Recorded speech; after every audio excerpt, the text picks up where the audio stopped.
What's up, guys? Welcome to Harryverse X. We've got something special today. What if Percy and Annabeth lost their son and found Harry at age 4 was actually their demigod child? Don't forget to like and subscribe. Let's dive in. Chapter 1, The Cupboard and the Sea. The neighborhood smelled wrong. Percy noticed it the moment they stepped off the train at Little Whinging Station, that particular wrongness that had nothing to do with the grey English sky or the relentless drizzle soaking through his jacket. It was the kind of feeling he'd learned to trust after years of monsters and prophecies and gods who liked to deliver bad news in riddles. A low hum at the base of his skull, like a string pulled too tight, vibrating just below the threshold of sound. He rolled his shoulders and kept walking. Annabeth was 2 steps ahead of him, which was her natural position in life. She had a small leather notebook open in her left hand, scanning it with the focused expression that meant she was cross-referencing 3 different mental maps simultaneously. Her blonde hair was pulled back, damp at the edges from the rain, and she had her camp half-blood jacket zipped all the way up, the civilian one, grey canvas, no insignia. She looked like a graduate student on a research trip. She moved like a person who had once held the fate of Olympus in her hands and found it lighter than expected. The energy signature is strongest in the residential area northeast of here, she said, not looking up from the notebook. About a mile. Chiron's contact said it's been spiking for 3 weeks. What kind of spike? The kind that doesn't match any known monster signature. No sulfur, no divine ozone, it's something older. Roar. She finally looked up, glancing at him sideways. You felt it on the train too, didn't you? It wasn't a question. For years of marriage had long since collapsed the distance between Percy's instincts and Annabeth's ability to read them. Yeah, he said. Feels like the ocean when a storm's coming. Not bad, exactly. Just, present. Annabeth made a small sound in the back of her throat and wrote something in the notebook. Percy let her think. He was better at giving her space to think than he used to be. He was better at a lot of things than he used to be, and worse at others, and the ones he was worse at were the ones he didn't examine too closely on grey Tuesday mornings in the English suburbs. The street they turned onto was aggressively, almost defiantly ordinary. Privet Drive announced itself on a green sign at the corner with the kind of civic pride that only deeply boring places maintained. The houses were identical, red brick, white trim, small patches of lawn so perfectly maintained they looked artificial. The hedges were trimmed with obsessive precision. Even in the rain, the neighborhood had a scrubbed, sanitized quality, like someone had taken reality and ironed all the interesting parts out of it. Percy's unease deepened with every step. Number 4, Annabeth said, consulting the notebook again. The reading center on number 4 Privet Drive. The house was identical to every other house on the street. Nothing about its exterior suggested anything other than the absolute ordinary: 2 cars in the drive, a garden gnome that Percy immediately suspected of being an actual gnome before deciding it was plastic, curtains in every window drawn against the rain. Normal in the way that things are normal when they're trying very, very hard. Percy stopped on the pavement outside the front gate. The hum in his skull doubled. It wasn't threatening, it was almost like the pull of the tide, the specific gravitational tug the ocean exerted on him when he'd been inland too long, a recognition that moved through his blood and bones before it reached his brain. He put a hand on the gate and the iron was cold and wet under his palm and the feeling sharpened into something almost painful. Percy. Annabeth's voice was careful. I know, he said. I know. Give me a second. He stood there in the rain and breathed and tried to work out why the energy signature radiating from a perfectly ordinary house on a perfectly ordinary street in suburban Surrey felt like standing at the edge of the Atlantic with the wind at his back and the taste of salt on his lips. He tried to work out why it felt like coming home when he was 1,700 miles from Long Island Sound. He opened the gate and walked up the drive. Annabeth fell into step beside him without a word. She'd put the notebook away and her hand was near her jacket pocket where she kept her bronze knife. Not drawing it, just knowing where it was. That was Annabeth. always knowing where her weapons were. Percy knocked on the door. For a long moment, nothing. Then heavy footsteps, and the door swung open to reveal a man who was, in Percy's extensive experience, one of the largest ordinary humans he had ever encountered. Not large in the way of monsters or gods, large in the way of a person who had eaten too much and resented the world for noticing. He had a thick neck, almost no visible eyebrows, and a mustache that seemed to be compensating for the eyebrows' absence. He wore a business shirt with the collar button undone and the look of someone who had decided the day was already ruined before it started. His eyes moved from Percy to Annabeth, and something in his expression went from irritated to defensive without passing through curious. "Whatever you're selling," he said, "we don't want any." "We're not selling anything," Annabeth said. Her voice was pleasant, professional, carrying that precise register of calm authority she developed after years of dealing with entities significantly more imposing than Vernon Desley. "We're environmental researchers from the University of London. There's been an unusual geological survey result in this area, nothing dangerous, and we're just doing door-to-door checks to gather baseline data." She produced a small ID card from her jacket pocket. It was absolutely convincing. She'd had Daedalus's workshop protocols memorized since she was 12, and the forgery was impeccable, and the man's hostility shifted slightly into the mode of suspicious tolerance that the English reserve for officials who might be important. "Geological survey," he repeated. "Completely routine. May we come in?" He stepped back, grudgingly, and they moved into the hallway of number 4 Privet Drive. It was very clean. Very tidy. There were family photographs on the wall, a heavy woman with a long neck, the large man, and a boy who appeared to be built on the same architectural principles as his father, pink-faced and self-satisfied in every image.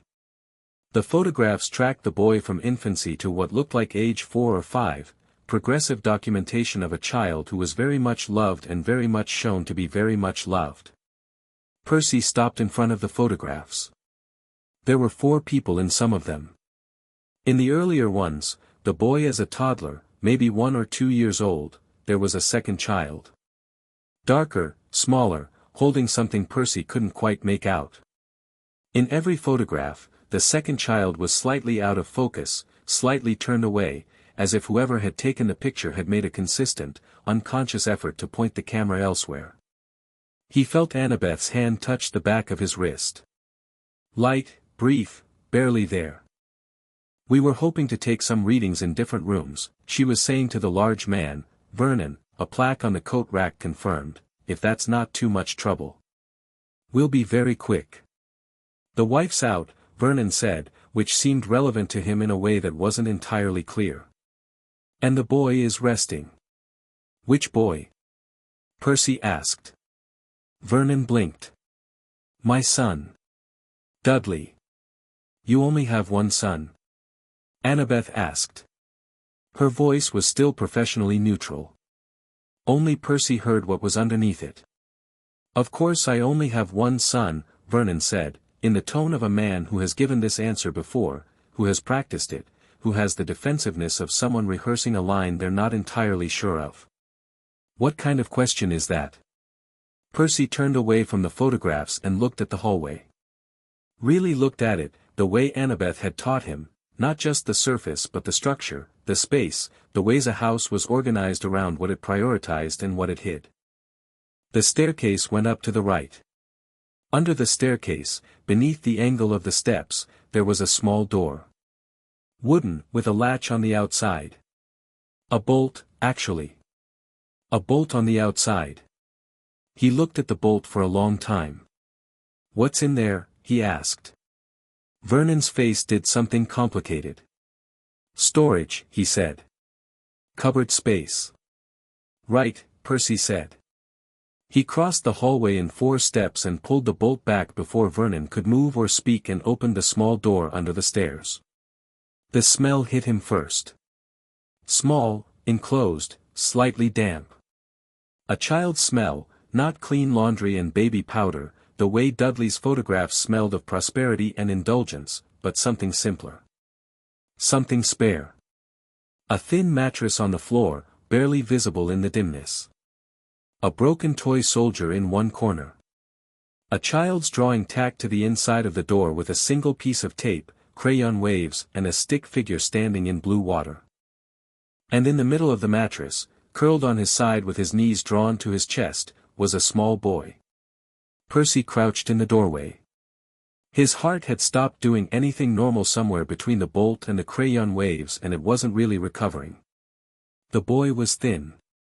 Too thin for a child his age, which Percy placed at somewhere between 3 and 5, small enough that the estimate was difficult. Dark hair that stuck out at every possible angle, unwashed but not uncared for in the way that suggested neglect so routine it had become invisible. He wore clothes that were clearly sized for a much larger child, the Dursley boy, probably, hand-me-downs 2 or 3 sizes wrong. He was asleep, or close to it, and in the dim light from the hallway Percy could see the slow rise and fall of his breathing. Then the boy's eyes opened. They were green. Not the common kind of gray-green or hazel green or the kind of green that called itself green and was really brown. They were green the way the deep water is green, the specific vivid impossible color of the Atlantic at 40 feet below the surface, where the light broke apart into something more ancient than color, where the pressure of the world above became irrelevant and the world itself opened into something vast and patient and very, very old. Percy had only ever seen eyes that color once before in his life. In a mirror. "Hello," the boy said. His voice was small and hoarse and very calm for someone who had just been woken by a stranger opening their door. Percy's throat didn't work. "Hi," he managed. The boy looked at him with those impossible green eyes for a long, assessing moment. He looked the way children look when they have learned to read adults very quickly because their survival depended on it. Then something in his expression shifted, the wariness didn't disappear, exactly, but it reorganized itself around something else. Something quieter. Something that wasn't quite recognition but was in the same neighborhood. He sat up and pointed at Percy. "You smell like the sea," he said, as if this were a completely ordinary observation. "I dream about the sea." Percy sat down on the hallway floor. He didn't plan to, his legs just made the decision independently and the rest of him followed. "What's your name?" he asked. "Harry," the boy said. Then, slightly uncertain, like he was trying out whether the name fit, "Harry Potter." Behind Percy, he heard Vernon beginning a sentence that had the shape of an objection, and then he heard Annabeth say something in a voice he had never, in 6 years of knowing her, heard from her before, a voice that was very quiet and very still and had the quality of a drawn blade, and the sentence died in Vernon's throat and there was silence. Percy looked at the boy, at Harry, at the dark hair and the green eyes and the crayon drawing of waves on the inside of the cupboard door, and the hum in his skull that had been pulling him across London like a compass needle had settled into something he recognized. Something deep and certain and irrevocable. "Harry," he said. "How old are you?" Harry held up 4 fingers, then added a 5th with the considering look of someone not entirely sure of the math. "Almost 5. Percy did the math himself. He did it quickly, the way you do when you already know the answer and you're just running the calculation for confirmation. Theseus had been taken 6 weeks after his birth. He would be 4 years and 8 months old now. "Harry," he said carefully, "where are you from? Do you know where you were born?" Harry shook his head. His eyes were still on Percy with that steady, disconcerting attention. "Petunia says the hospital. But she doesn't like saying it." He tilted his head. "Why do you smell like the sea? Do you live there?" "Kind of," Percy said. "I spend a lot of time there." "I want to go to the sea," Harry said. It came out very simple and very certain, the way children state absolute truths before the world teaches them to qualify everything. "I think I'd be good at it." Percy's chest did something that hurt so much it took him a moment to identify it as hope. He stood up and held out his hand, his right hand, palm up, the way you offer your hand to a child you're not sure of, the way you say "I'm not going to grab you, I'm just here if you want me." Harry looked at the hand for a second. Then he put his small fingers into Percy's palm. The response was immediate and enormous and completely involuntary. Every faucet in the house turned on at once. The kitchen tap, the bathroom sink, the shower upstairs, Percy heard them all begin to run simultaneously, a chorus of water responding to something that wasn't quite a command but was closer to a recognition, a calling out, the way the sea recognized a child of Poseidon and answered. A glass of water sitting on the hallway table tipped over of its own accord and the water pooled on the wood and began moving upward, defying gravity, reaching toward where Harry's hand touched Percy's like it was trying to reach the source of whatever had just been woken up. Harry gasped and looked at the water moving up the table leg toward him. "I didn't do that on purpose," he said quickly, with the practiced alarm of a child who had learned that inexplicable things happening around him led to bad consequences. "I know," Percy said. "It wasn't just you." He looked down at where Harry's hand rested in his. The water was calm now, pooled in the air between the table and Percy's outstretched hand, a small hovering orb of it. "It was both of us." Harry stared at the floating water with his mouth slightly open. Then, slowly, the alarm in his face transformed into something Percy recognized, the specific, unguarded wonder of a person discovering that the world is stranger and larger and more wonderful than they were told. "Oh," Harry breathed. Percy closed his fingers gently around the boy's hand. The water orb drifted to the floor and spread out across the tiles, perfectly calm. He turned around. Annabeth was standing in the middle of the hallway. She had her hand pressed flat against her sternum, fingers splayed, and her gray eyes were very bright, and Percy had seen Annabeth chase face-down titans and monsters and the wrath of gods without flinching, but right now her jaw was working silently and she was gripping the front of her jacket with white-knuckled intensity. Vernon Dursley was behind her, very still, wearing the expression of a man who had had a fundamental understanding about the nature of reality significantly revised in a very short time. Percy stood up, keeping Harry's hand in his. Harry was looking at Annabeth with the same careful attention he'd given Percy, reading her, assessing, waiting. Annabeth crossed the hallway in 3 steps and crouched in front of Harry. She didn't grab him, didn't crowd him. She just looked at him, at the dark hair and the green eyes and the 2 big clothes and the thin wrists, and for a long moment she didn't say anything at all. Then, "Hi." Her voice was barely a sound. "I'm Annabeth." "I'm Harry," Harry said. "I know." She swallowed. Have you ever heard of the ocean? The really deep parts?" Harry's face went very thoughtful. "I dream about the deep parts," he said. "There's a horse down there. A big white one. It lets me ride it sometimes." He paused, checking Annabeth's reaction for signs that this was the kind of thing he shouldn't say. He found none. "Is that strange?" "No," Annabeth said, and her voice broke on the single syllable and she put it back together so fast a person who didn't know her wouldn't have caught it. "That's not strange at all." That's exactly right." Percy put his free hand on Annabeth's shoulder. She reached up and gripped it. "Excuse me." Vernon had located his voice somewhere beneath his indignation. "Excuse me, I don't know what you think that's the boy, that's my nephew, and you can't just, your nephew," Percy said. He turned to look at Vernon, and his voice came out absolutely level. "Right. What's his last name?" "Potter," Vernon said. "Harry Potter. He was left with us by his parents when they what?" Vernon's mustache did something involuntary. "Died," he said. "Car crash.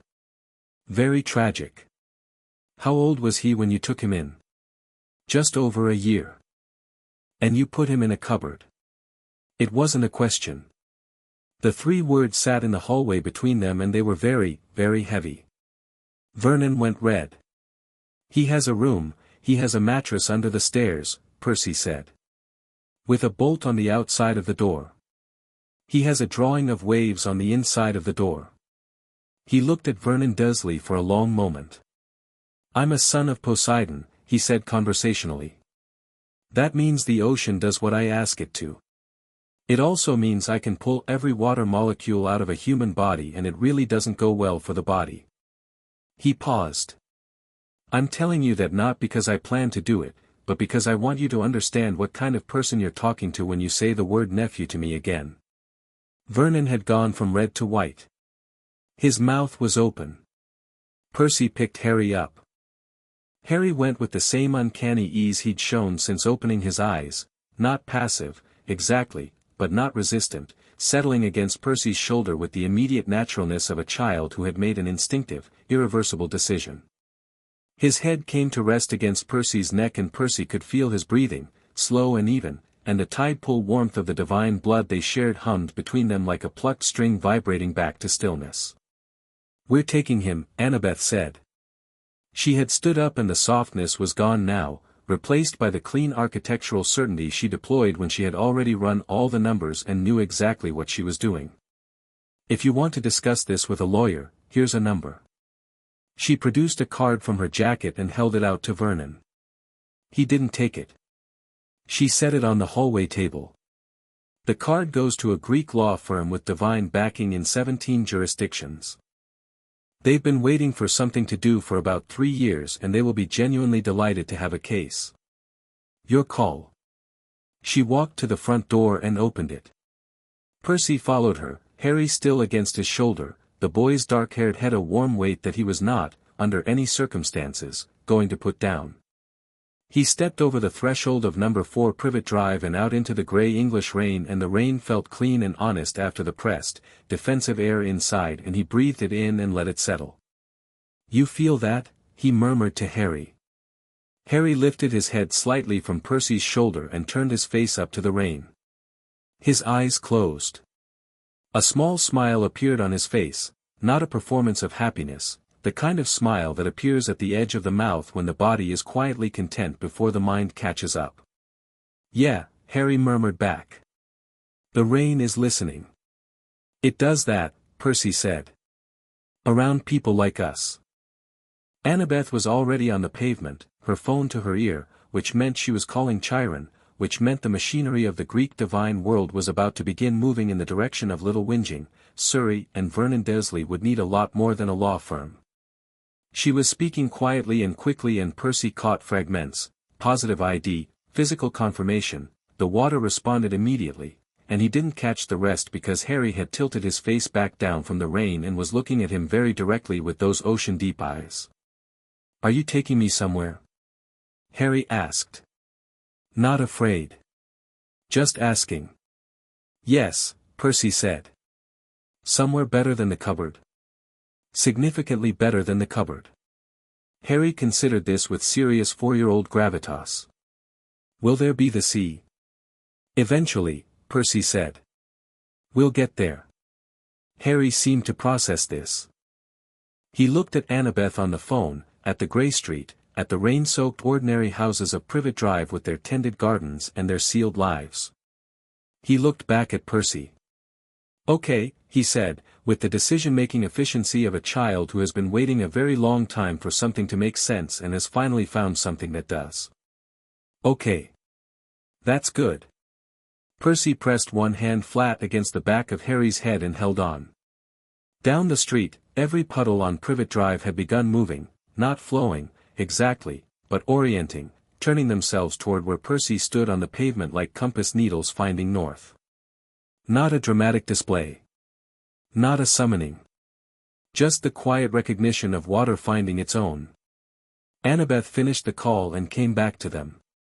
She stopped next to Percy and looked at Harry, who looked back at her with the same steady attention he gave everything.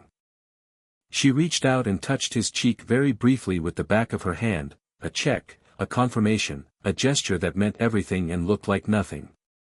"Chiron sending a car," she said. 2 hours. And then we go home."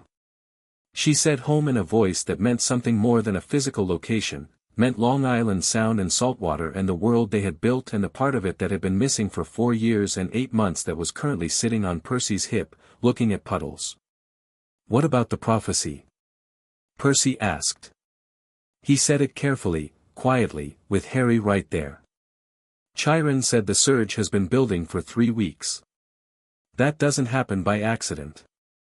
Annabeth's eyes moved briefly to Harry and back to Percy. I know.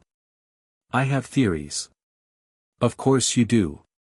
None of them are good. Also on brand. She half smiled. The specific smile that meant she was scared and tired and was choosing to find his terrible jokes funny because the alternative was worse. Percy shifted Harry to his other hip and reached out and caught Annabeth's hand, and they stood on the pavement in the rain of Privet Drive, and the water in every puddle on the street moved quietly toward them, and a thin, dark-haired boy who smelled like the sea watched the water move with his ocean-green eyes wide open and said nothing, because he was 4 years old and he already understood that some moments were too large for words. 2 hours later, a black car with diplomatic plates turned onto Privet Drive. The driver, a satyr named Marcus who had been operating as Chiron's London liaison for the past 2 years, pulled up alongside them and didn't ask questions, which was the correct professional response to pulling up beside Percy Jackson with a child on his hip and the expression he was currently wearing. Harry fell asleep in the back seat between them before they cleared the outskirts of Little Whinging. He slept the deep, immediate way small children sleep when they finally feel safe enough to let go, suddenly, completely, without transition. His head found Annabeth's shoulder. She went very still, the way you do when a bird lands on your hand, afraid to move and break the spell. Percy watched the English countryside go past the window and felt the pull of water beneath the earth, the underground rivers and aquifers that stitched through the ground below, a network he could read the way a sailor reads the wind, and somewhere far to the east, the North Sea surged and receded in a rhythm that was not quite a tide, that was something more immediate, more personal, the ocean's version of a held breath finally released. He had spent 4 years in a specific kind of silence. The silence of a house that should have had more noise in it. The silence of a crib they'd eventually taken down and put in storage because neither of them could look at it and neither of them could get rid of it. The silence of Annabeth working at her drafting table at 2 in the morning because sleep had become something that happened to other people. The silence of him standing at the edge of the water and talking to the sea because there was no one left to ask and the sea had never pretended to have answers. The silence was over. He pulled out his phone and typed a message to Chiron, confirmed. It's him. We need the full diagnostic. And get Apollo's oracle on standby. The reply came back in 30 seconds, already arranged. The gods have been notified. Then, after a brief pause, Percy. I'm glad. He put the phone away. Marcus caught his eye in the rearview mirror and nodded, a small, wordless nod that contained something like respect and something like relief and nothing that required language to convey. Annabeth was looking down at Harry's sleeping face against her shoulder. She had one hand resting very lightly on his dark hair. Her grey eyes were wet, which was one of approximately 5 times Percy had ever seen that, and she wasn't blinking and she wasn't moving and she was looking at this small sleeping boy with an expression that would have been unrecognizable to anyone who didn't know that she had been to Tartarus and back and that she had survived the loss of her son and rebuilt herself around the absence and that rebuilding had been meticulous and precise and brittle in the specific way of things that are structurally perfect but haven't been tested by weight. She was being tested by weight right now. And she was holding. Hey, Percy said quietly. Hey, she said. You okay? She turned her head slightly to look at him. I don't know yet, she said, which was more honest than most people could have been. Ask me again when the diagnostics come back. And if they confirm it? She looked back at Harry. Her jaw was set. Her eyes were completely dry now. Then God help anyone who tries to take him from us again, she said, quietly and precisely and without any particular heat, the way you state a mathematical fact. Percy thought about the underground rivers below the English countryside and the surge of the North Sea and the way every puddle on Privet Drive had turned to find him, and he thought about what he was capable of when he was calm and what he was capable of when he wasn't, and he thought about the 4 years of silence. Yeah, he said. God help them. Outside the window, rain began to fall harder, drumming against the car roof in a steady crescendo, and in the back seat a small boy slept on, his dark hair spread against Annabeth's shoulder, dreaming, perhaps, of white horses in the deep water and waves that bent toward him like they recognized his name. Chapter 2, Blood and Saltwater. The diagnostic chamber beneath Camp Half-Blood's main hall had been built by Annabeth herself, 3 years ago, when the boundary between mortal science and divine certainty had begun to blur enough that Chiron decided they needed something more reliable than oracle smoke and godly proclamations to confirm lineage.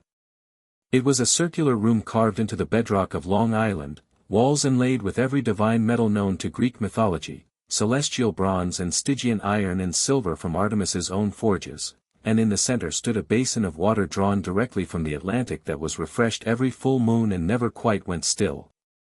Percy had always thought the room felt like the inside of a held breath. He felt that way more acutely now, standing at the basin's edge with Harry asleep against his chest. The boy had barely stirred during the transatlantic flight, or the drive from JFK, or the winding walk through the camp's pine-forested approach, as if his body had made a decision about safety and was collecting on the debt. Watching Chiron move around the room with the methodical focus of someone who had been doing this for 3,000 years and still took it seriously. Chiron looked, in his human guise, like a distinguished professor with kind eyes and the faintest limp that was the natural result of forcing a being whose natural form was half-horse into a wheelchair for the sake of suburban plausibility.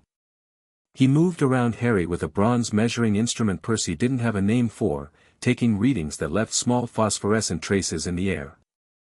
His expression was professionally neutral in the way that told Percy he was working very hard to keep it that way. "Well?" Annabeth said. She was standing by the door with her arms crossed and her weight on the balls of her feet, which meant she was prepared to act on whatever the next 60 seconds produced. "I'm working," Chiron said mildly. "You've been working for 20 minutes.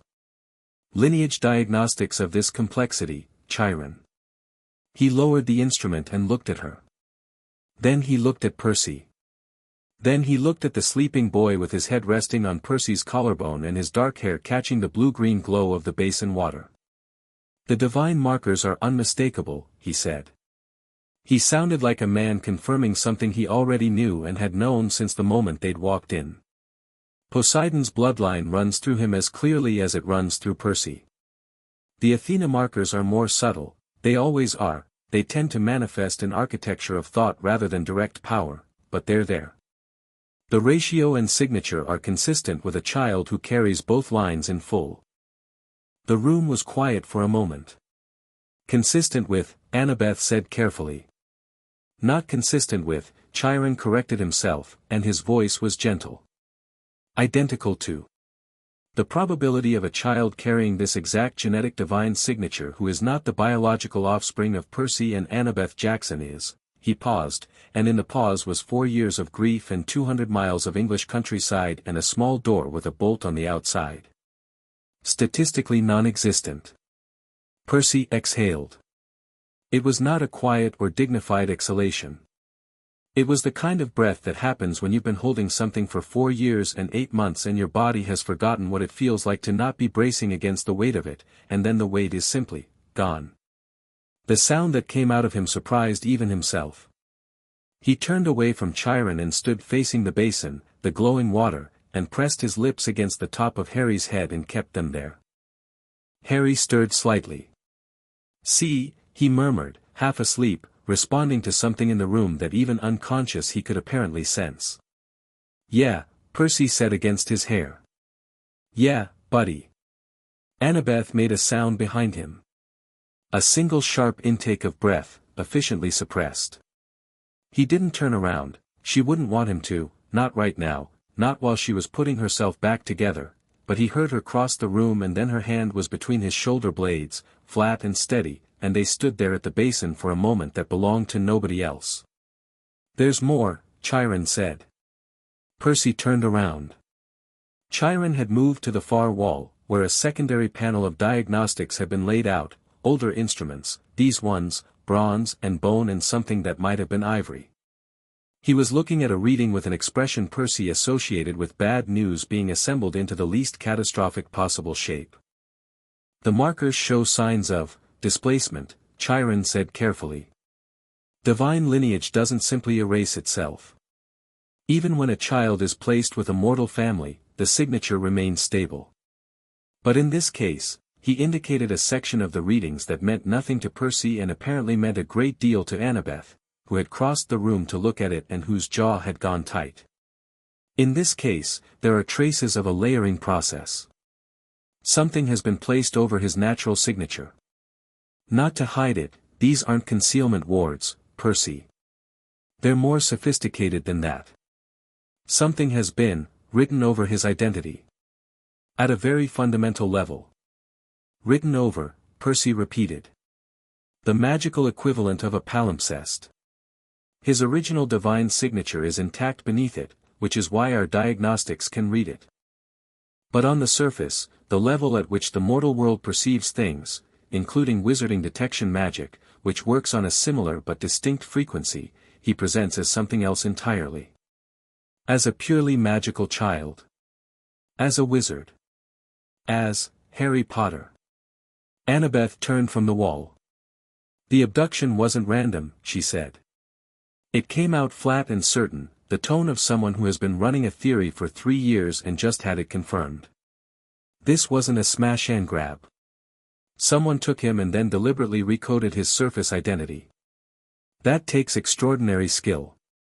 Multiple people, probably. And access to magic that crosses the boundary between Greek divine and wizarding tradition. She looked at Chiron. Hecate. Chiron was quiet for precisely 2 seconds too long. Chiron, Percy said. There are significant indicators, Chiron said, that Hecate's domain was involved. Yes. Percy set his jaw. Did you know? Percy, did you know that Hecate's people were behind Theseus being taken? I had suspicions, Chiron said. Suspicions without evidence are not accusations I could bring to you or the gods. The lines between the divine world and the magical world are extraordinarily complex and politically, Chiron. Percy's voice was very quiet. You knew something. For how long? The centaur in a wheelchair looked at the most powerful demigod of the age and had the dignity not to look away. 8 months, he said. I have known, with high probability, for approximately 8 months. I was waiting for confirmation before 8 months, Annabeth said. She said it the same way she might note that a structural beam had been installed incorrectly, purely factual, quietly catastrophic. I understand your anger, no, she said. You don't. You really don't. She looked at him for a moment longer than necessary and then she turned back to the diagnostics on the wall and began photographing them with her phone with the focused efficiency of someone who has decided that action is preferable to the thing she might otherwise say. Percy looked at Chiron. He looked at him with the full weight of 6 years of trust and 8 months of betrayal and the face of a sleeping 4-year-old pressed against his collarbone and said nothing, because everything he could have said would have been true and would not have moved them forward, and forward was the only direction that mattered. Schedule the full council, Percy said. Every god. I want them in front of us before the end of the week.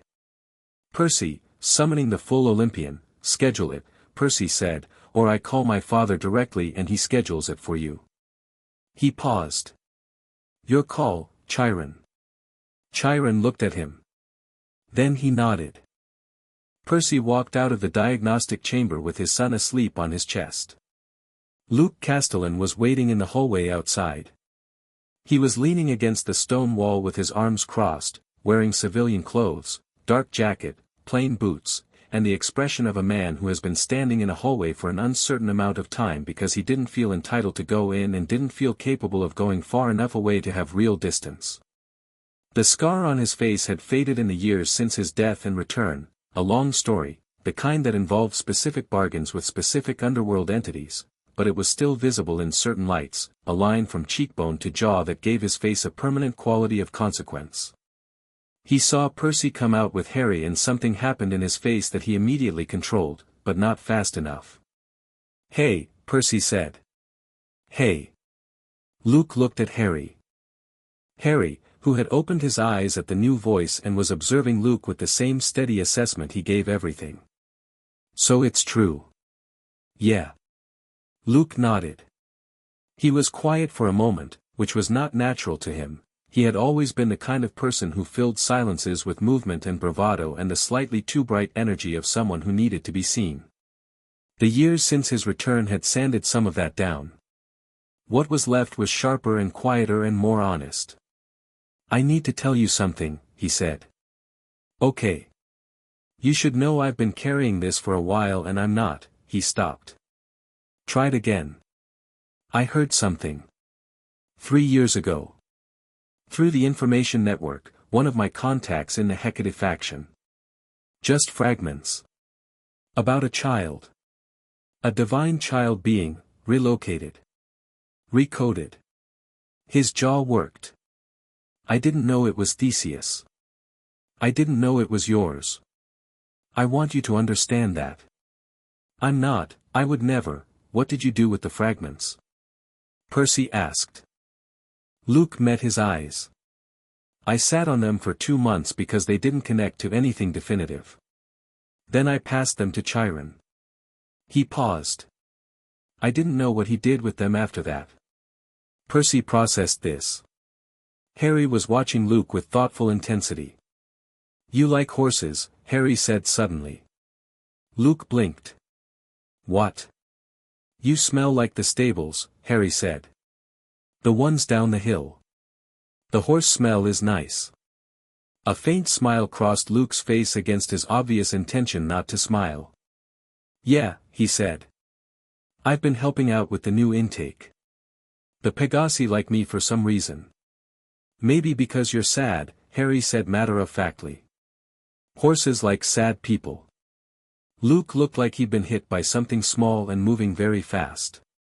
Percy looked at his son and thought, not for the first time in the past 6 hours, that this child was going to be extraordinary in a way that had very little to do with divine bloodlines. "Luke," Percy said. "I need everything you have. Every fragment, every contact name, every piece of the network that had any connection to the Hecate faction or the relocation operation. All of it." "Already compiling it," Luke said. "I started when Chiron's message came through." He pushed off the wall. "Percy." He looked at him directly, the way he rarely did. Luke was better at angles, at the glancing approach, and in his face was something that deserved to be called what it was. "I'm sorry. For what I knew and what I didn't know and for everything in between." Percy looked at him for a long moment. "I know," he said. "We're going to fix it. Are you in?" "Yeah," Luke said, with the quiet immediacy of someone for whom this was never actually a question. "I'm in." They put Harry to bed in a cabin Percy had quietly maintained for reasons neither he nor Annabeth had ever put into words, cabin 3, his cabin, with the window facing the water and the sound of Long Island Sound coming in with the night breeze. The bunk at the far end had been made up with clean sheets that Annabeth had apparently arranged for before they'd even landed stateside, which told Percy she had called ahead from the car and planned this even while holding the boy on the transatlantic flight, which was so essentially Annabeth that it made his chest hurt. Harry ate half a bowl of soup with the focused seriousness of a child rationing, which told Percy things he didn't want to know about meal structures at Privet Drive. He drank 2 glasses of water and watched the window where the sound was visible beyond the pines and didn't ask where he was or who these people were or when he was going back to the cupboard. He didn't ask about the cupboard at all. Percy sat on the edge of the bunk after the lights were low and the wind was moving through the pines outside. "Harry," he said. "Is there anything you want to know?" "You can ask me anything." Harry was quiet for a moment. He had one hand flat on the mattress, feeling the texture of the sheets, new sheets, clean sheets, the kind that didn't come from Dudley's discard pile. "Are you going to keep me?" he asked. The question was so direct and so small and carried so much freight that Percy had to take a moment to assemble an answer that matched its weight. "Yes," he said. "We are. Even when things happen." "What things?" Harry looked at the window, at the glimmer of water beyond. "The water things. When I don't mean to and it just does what it wants." Petunia didn't like it. Uncle Vernon didn't like it. Percy looked at his son. "The water does what it wants around me too," he said. "That's not a problem here. That's just what we are. Harry absorbed this. His hand was still flat on the mattress. What are we? Sons of Poseidon, Percy said. That's a Greek god. God of the ocean. He's my dad. Which means he's your grandfather. Which means the water is sort of in our family. Harry turned this over with the earnest machinery of a 4-year-old mind engaging a large concept. So the water isn't broken, he said finally. When it moves by itself.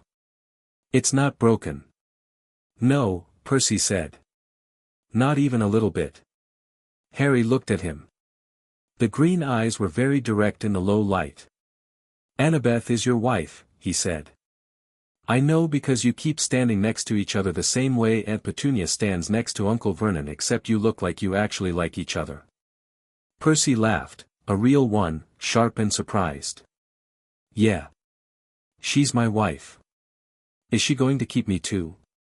She's the one who made sure your sheets were clean before we got here, Percy said. So yes. Very yes. Harry lay back against the pillow. He looked at the ceiling, at the carved wood of cabin 3 with its wave motif borders, and his expression was the very quiet expression of a child computing a new reality. Then his eyes dropped closed and his breathing evened out and he slept. Percy sat on the edge of the bunk for a while after that. Not moving. Not thinking in sentences, exactly. Just being in the room with the sound of the water outside and the smell of the sea air and his son sleeping in the bed that had been waiting for him without knowing it was waiting. Annabeth appeared in the doorway. She leaned against the frame and looked at Percy looking at Harry.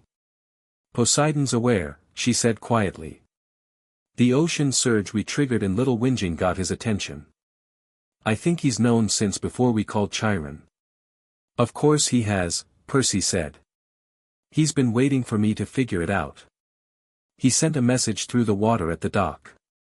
She crossed the room and sat beside Percy on the edge of the bunk, close enough that their shoulders touched.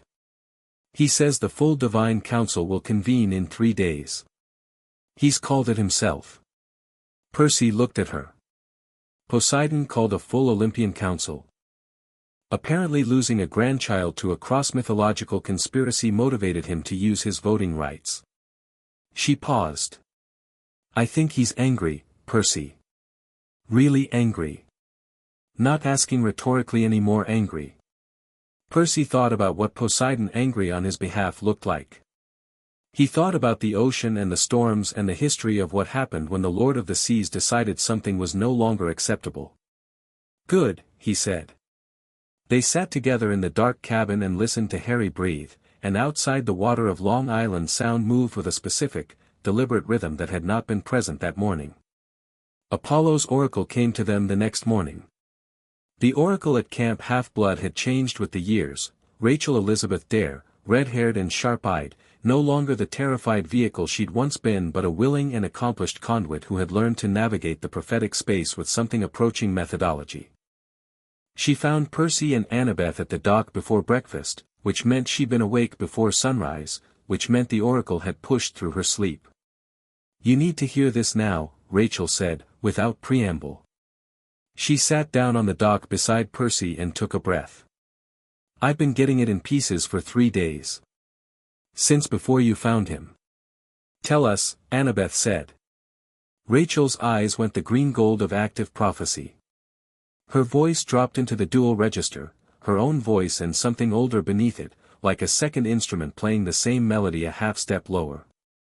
When sea and wisdom's child reclaims the lost, 2 worlds unmoor from what their anchors cost. The witch of crossroads moved her oldest game, the boy must answer to his truest name. What's taken twice won't twice be taken back, but burn the bridge and lose what bridging lacked.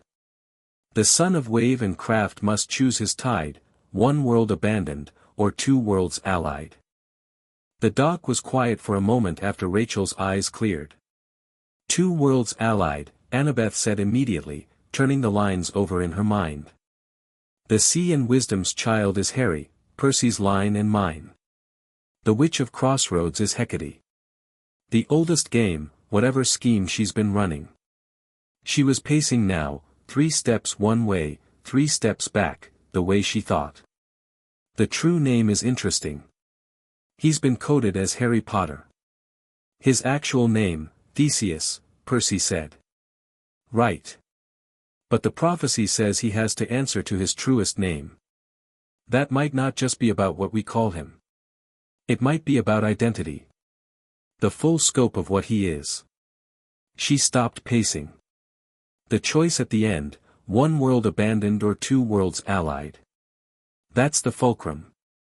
Someone is going to push us to choose between the Greek divine world and the wizarding world. And the wrong choice collapses both. Hecate, Percy said.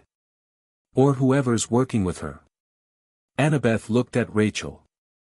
Is there more? There's always more, Rachel said, with the dry delivery of someone who found being a prophetic vessel periodically exhausting, but that's all I'm getting in clean form. The rest is imagery. Water and fire and a green light that I don't think has anything to do with us, or didn't. It might now. The killing curse, Annabeth said quietly. Percy looked at her sharply. It's in the wizarding world's history, she said. There's a prophecy in their tradition too. About Harry. She had clearly been researching since before they'd landed. In the wizarding world, Harry Potter is significant. There's a prophecy about a dark wizard named Voldemort and a child born at the end of July who would have the power to vanquish him. Harry Potter fits the parameters. He was born at the end of July. Percy said. The end of July, Annabeth confirmed. And Theseus was born at the end of July. She looked at Percy with the look that meant she was standing at the edge of a very large architectural calculation and it was holding. Percy. I don't think it's a coincidence that the wizarding world's central prophetic child and our son are the same person. I think Hecate chose him specifically because of what he already was. She didn't create the situation. She exploited one that already existed. So our son is tangled up in a magical civil war, Percy said. Our son may be the reason the magical civil war hasn't already consumed everything, Annabeth said. Which makes him valuable to every player on both boards. She looked at him directly. Which makes the next 3 days the most important 3 days of the last 5 years. Because if we walk into that Olympian council without a strategy, we walk in with a strategy, Percy said. You've been building it since we got on the plane. She was quiet for a moment. Then, almost in spite of herself, I have 3 versions depending on how Zeus responds. Of course you do. Version 1 works if he's reasonable. Version 2 works if he's hostile but self-interested. Version 3, she paused. Version 3 works if he's impossible, but it requires Poseidon's full backing and a very specific arrangement of facts that I need Luke's network intelligence to confirm. I'll talk to Luke. Already did, she said. 6 this morning. He gave me everything. She touched his arm briefly. Percy. We're going to walk into Olympus as his parents. Not as supplicants. Not as demigods asking permission. Percy held her gaze. No, he agreed. Not as supplicants. The morning light was coming hard off the sound, the kind of summer brightness that turned the water into something made of hammered metal, and Rachel was watching them both with the knowing expression of someone who had spent years in proximity to the Jackson marriage and had formed certain firm opinions about how it tended to resolve difficult situations. For what it's worth, Rachel said, the oracle has never once produced a prophecy about Percy that he handled by doing the cautious thing. Cautious isn't really a Jackson family value, Annabeth said. Annabeth literally designed the strategy for 3 Olympian conflicts, Percy pointed out. Cautious strategy, she said, and cautious person are different things. She stood up from the dock. I'm going to check on Harry. He should eat a real breakfast. She walked back toward the camp and Percy watched her go and Rachel watched Percy watch her go and said nothing, which was one of Rachel's better qualities. She's been waiting for this, Rachel said, after a moment. Not critically, just observationally. Not that she ever said it. But you could see it. Every time she saw a kid around his age. She paused. "It's good, Percy. It's a good thing." Percy looked out at the water. Something moved beneath the surface, large, unhurried, the way things move when they have no reason to rush. A shadow in the deep, passing eastward. A godly presence, moving parallel to the shore, keeping pace. His father. Staying close. "Yeah," Percy said. "It is." He stood up from the dock and the morning light hit the water and the shadow beneath the surface moved on, and somewhere up the hill from the dock, in cabin 3 with the window facing the sound, a small boy with ocean green eyes was probably sitting up in his new clean sheets looking at the water and finding it entirely unremarkable that it was looking back.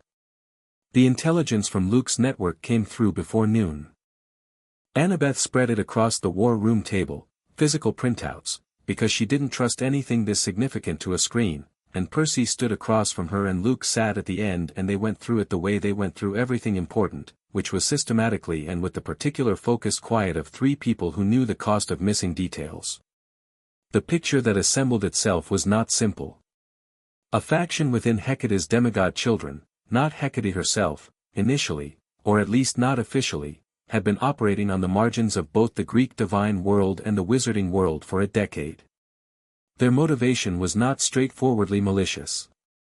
The boundary between the ancient divine world and the modern magical world, the metaphysical membrane that kept Greek mythology and wizarding tradition as parallel but non-intersecting systems, had been thinning for 30 years.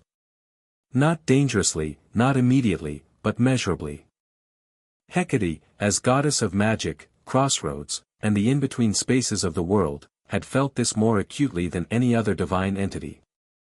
Her faction's theory was that a child carrying both full Greek divine heritage and the specific magical signature embedded in the wizarding world's prophetic framework could serve as a living anchor, a bridge point that stabilized the membrane by embodying both traditions simultaneously. Not as a weapon. Not as a sacrifice. As a keystone. The problem was the execution. They didn't ask, Percy said. No, Annabeth confirmed. They identified Theseus as the theoretical perfect candidate, son of the most powerful active demigod and the daughter of Athena, born with the specific divine ratio that matched the wizarding prophecies parameters, and they moved without consent. She tapped one of the documents. The abduction was performed by 3 of Hecate's senior children in collaboration with a wizarding family called, here, the Potters. James and Lily Potter. Wait, Luke said. The Potters were complicit? Not exactly.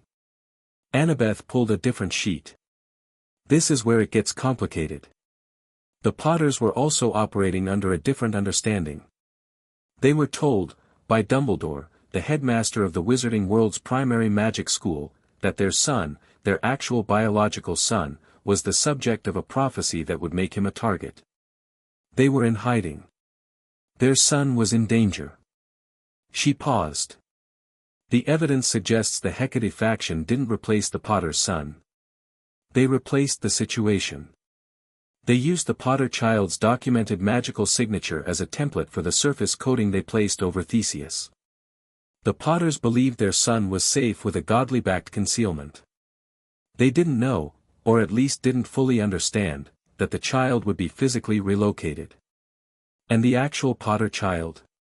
Percy asked. Annabeth's expression became careful. The actual Potter child died, she said. On the same night that Voldemort attacked. October 31st, 1981. She looked at Percy. The killing curse. Just like the wizarding world's history records. Except in their history, the child survived. In reality, the child in the house that night was Theseus, Percy said.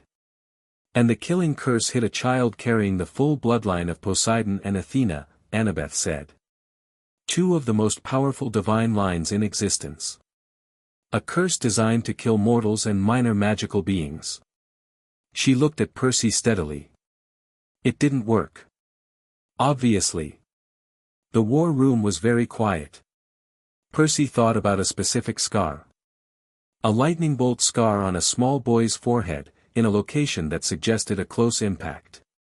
A scar that the wizarding world had spent 4 years theorizing about as a mark of extraordinary magical resistance. It was a Poseidon family trait. Divine bloodline, reflecting lethal magic back at its source. Voldemort, Percy said slowly. When the curse reflected, was significantly diminished, Annabeth confirmed. Something was destroyed. Not killed, their tradition suggests he had made himself quasi-immortal through specific magical means. But damaged. Severely. He's been in hiding for 4 years. She paused. The wizarding world thinks this happened because of a mother's love. A magical protection from sacrifice. Lily Potter's death creating a shield. Her voice was measured.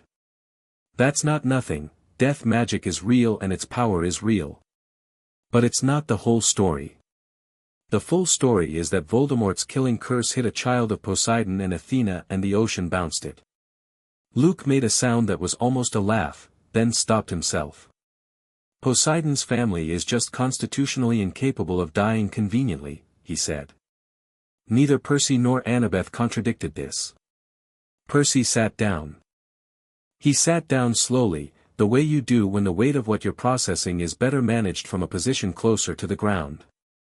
He put his elbows on the war table and looked at the assembled intelligence and thought about a lightning bolt scar and ocean green eyes and a small boy who had survived a killing curse at 15 months old because of what he was, not what he'd been given. Hecate, he said finally. Yes. She knows all of this. She orchestrated all of this, Annabeth said. Whether the outcome aligned with her intentions is another question. The Hecate faction wanted a keystone. They got a survivor. I think she's been managing the divergence between her plan and the actual result for 4 years. Annabeth leaned forward. Which means she's not done. The energy signature that drew us to Little Whinging, that was her. She wanted us to find him. Percy, I think Hecate moved the pieces to bring us to him because her original plan failed and she needs a new one. Us reclaiming Theseus might actually be part of her revised strategy. Percy looked at the documents. He looked at the diagrams Annabeth had sketched in the margins, structural, architectural, the way she always thought, webs of cause and effect rendered as load-bearing frameworks. Then we don't play her game, he said. We get ahead of it. That's exactly what we do, she said. We go to Olympus. We lay the full case in front of the council. We secure divine recognition of Theseus as Percy's son, which closes the legal pathway anyone might use to claim authority over him, wizard or god.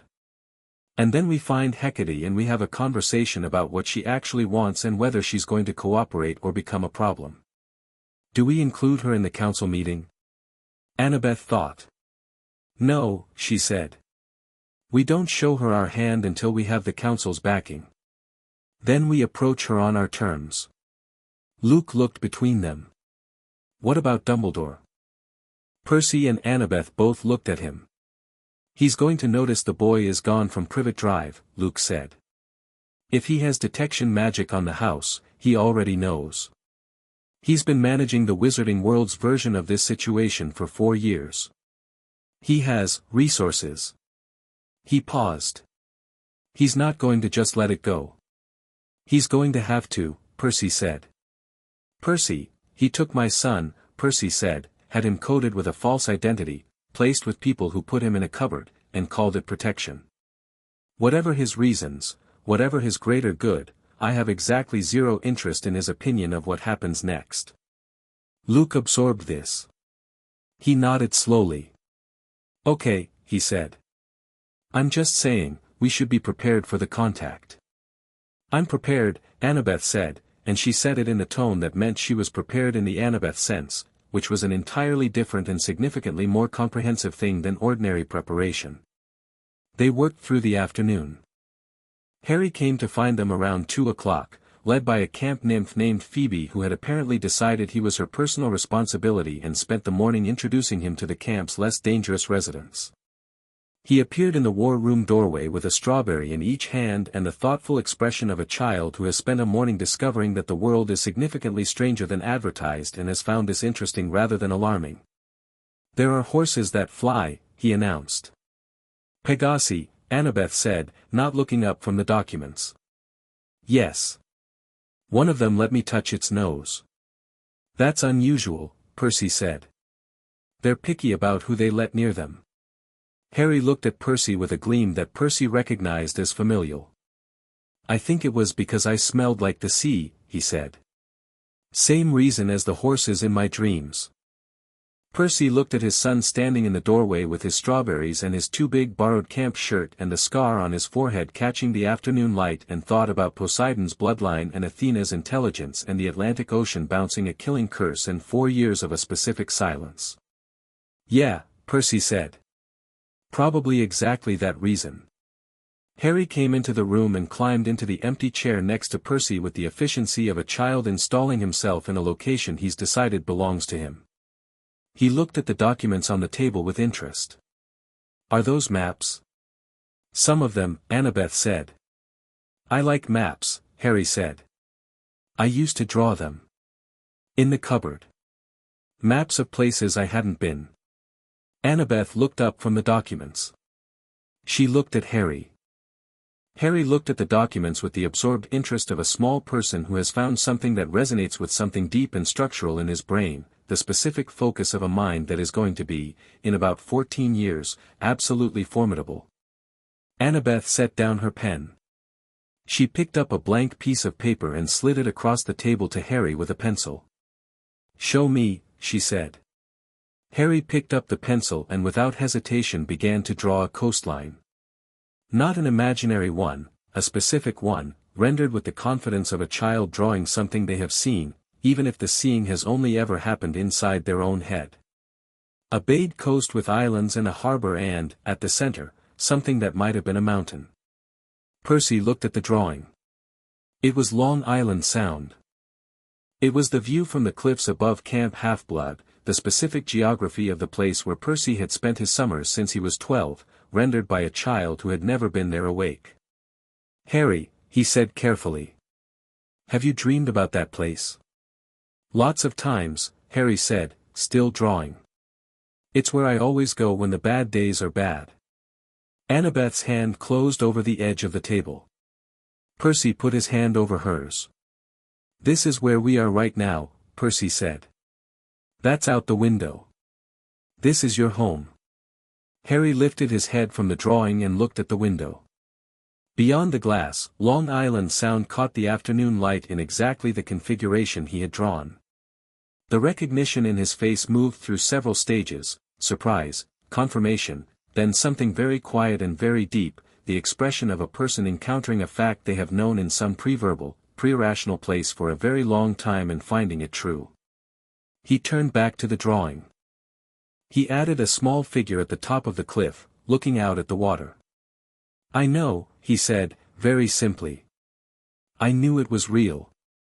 Outside, the sound moved with the quiet rhythm of water that has no agenda, and the afternoon sun sat on it like something earned, and in 3 days the Olympian Council would convene, and in the days and weeks after that the wizarding world would begin to stir and Hecate would move her pieces and Dumbledore would make his careful brilliant wrong-footed moves, and all of it was coming, all of it was building, and Percy and Annabeth sat at a war table with their son between them while he drew a map of home and the water outside the window moved like it was happy about something. It was. Chapter 3, The Boy Who Lived and the Boy Who Was Taken. Harry woke before dawn and went straight to the water. Percy knew because the sound woke him first, a subtle shift in the rhythm of the waves, the specific change in pressure that happened when another child of Poseidon entered proximity with a large body of water, like two instruments suddenly playing in the same key. He was out of his bunk and through the cabin door before he was fully awake, moving on the instinct that had gotten him through more dangerous situations than he could count. He found Harry standing at the edge of the dock in borrowed camp sandals that were 3 sizes too large, wearing Percy's old camp Half-Blood t-shirt as a nightshirt, the hem reaching his knees. The boy was completely still, both hands at his sides, looking out at the water with an expression of absolute, concentrated attention. The sound was doing something. It wasn't dramatic, no waves crashing, no waterspout, nothing that would have gotten anyone's attention from the shore. It was subtler than that. The water directly in front of the dock had organized itself into a series of concentric rings, like the ripple pattern from a dropped stone, except no stone had dropped and the rings were moving outward from Harry's position with the slow steady pulse of a heartbeat. In the center of the rings, the water was perfectly flat and perfectly clear, and in that flat clear center something faintly luminous moved below the surface, a shape, large and unhurried, tracing a slow circle. Percy stopped at the top of the dock and watched. The luminous shape made another circuit. Harry's hands came up slightly at his sides, not quite reaching out, but opening, palms forward, the gesture of someone receiving something rather than commanding it. The rings widened. The light below brightened for a moment, and then dimmed, and then the shape moved east and the rings began to fade and the water resumed its ordinary unremarkable pre-dawn character. Harry let his hands drop. He turned around and saw Percy standing at the top of the dock and didn't look surprised or caught out. He looked like someone whose meditation had been completed on schedule. "There's a hippocampus," Harry said. "A big one. It came to look at me." "Yeah," Percy said. "They do that. Come down here." Harry walked up the dock to Percy. Percy crouched down to his level. The sky was the specific gray-blue of 5 in the morning, the kind of light that made everything look provisional and new. "Did it scare you?" Percy asked. Harry shook his head. "It wanted to know if I was real," he said. "I think it could tell I was there but I didn't smell right. I don't smell like the sea yet. Not the way you do." "You will," Percy said. "It takes time. You've been inland." He paused. "Harry. You shouldn't come to the water alone at night. Not because the water is dangerous, not for you. But there are other things. Camp's borders are safe but the Sound has visitors. Some of them are fine. Some of them are a political situation." Harry absorbed this with the focused seriousness he brought to most things. "I'll wake you next time," he said.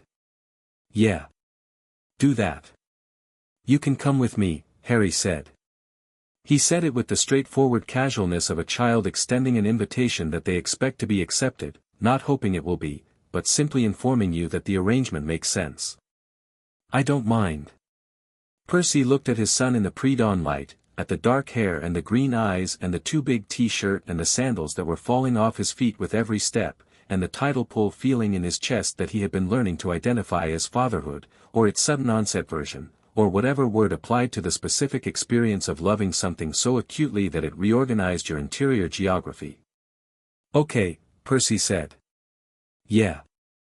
I'd like that." Harry nodded, satisfied, and held up a hand to be taken. Percy took it and they walked back up the path to the cabin together in the gray-blue morning, the Sound settling behind them into the ordinary rhythm of water with no particular demands. Breakfast in the main hall was its own kind of diagnostic. Camp Half-Blood had a different energy in the summer than it did in the school year, more full, louder, the particular organized chaos of 100-odd demigods who had been sent here for safety and stayed for community. The long tables were divided by cabin affiliation, which meant by divine parentage, which meant by a kind of family structure that was chosen and unchosen simultaneously. Percy had eaten at the Poseidon table alone for years. He was used to the specific solitude of being the only child of his father. He set Harry down at the Poseidon table with a bowl of ambrosia-touched oatmeal and watched the camp recalibrate in real time. Word traveled at demigod speed, which was faster than ordinary rumor and significantly more dramatic. By the time Percy had gotten his own breakfast, half the camp had their eyes on the Poseidon table with expressions ranging from openly curious to carefully calculating. Annabeth arrived from the Athena cabin. She'd gone back to her old bunk for the night, claiming she needed to organize her research, which was true and also a way of processing things in the Annabeth way, which was to say privately and through the medium of work, and sat across from Harry and immediately produced a small notebook and began sketching something. Harry watched the sketching for approximately 30 seconds and then asked if he could try. Annabeth handed him a pencil without looking up. He's claimed by Poseidon, someone at the next table murmured. Percy says he's his son.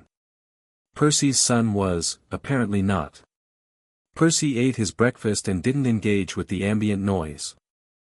He was watching Harry and Annabeth sketch, the two heads bent over the notebook, one dark and chaotic, one honey blonde and precise, and the way Harry's grip on the pencil had already adjusted to mirror Annabeth's, unconsciously, the specific kind of mimicry that happened between children and adults they were attaching to. Nico D'Angelo appeared at Percy's shoulder with a plate and sat down without being invited, which was Nico's standard operating procedure. He looks like you, Nico said. I know. He's got her eyes, though. In terms of the intensity. Percy glanced sideways at Nico. The son of Hades had grown into himself over the years in the way that people who start out difficult and precise eventually do. There was a settled quality to him now, a person who had made peace with being the darkest presence in most rooms and decided to use it usefully. He was one of Percy's closest friends, which said something about Percy's taste in company. You knew about the abduction, Percy said. Didn't you? Nico was quiet for a moment. I knew something passed through my father's realm that night that shouldn't have, he said. Something that was declared dead and wasn't. I didn't know what. I brought it to Chiron. He paused. Chiron told me it was handled. Chiron's going to hear about that again, Percy said. I know. I'll be there when you tell him. Nico looked at Harry, who had now apparently drafted Annabeth into a complicated drawing project involving what appeared to be an underwater city with multiple levels. What's his power level? Have you tested it? He made every faucet in an English suburban house run simultaneously when I touched his hand, Percy said. He moved the water in Long Island Sound at 5 this morning well enough that the hippocampus population came to investigate. He's 4, Nico. Nico set down his fork. 4, he repeated. He survived a killing curse at 15 months old, Percy said. Poseidon's bloodline reflecting the magic back at its source. He doesn't know about any of that yet. Nico looked at Harry with a new quality of attention. Tartarus, he said softly, which was his version of a significant expletive. Does Zeus know?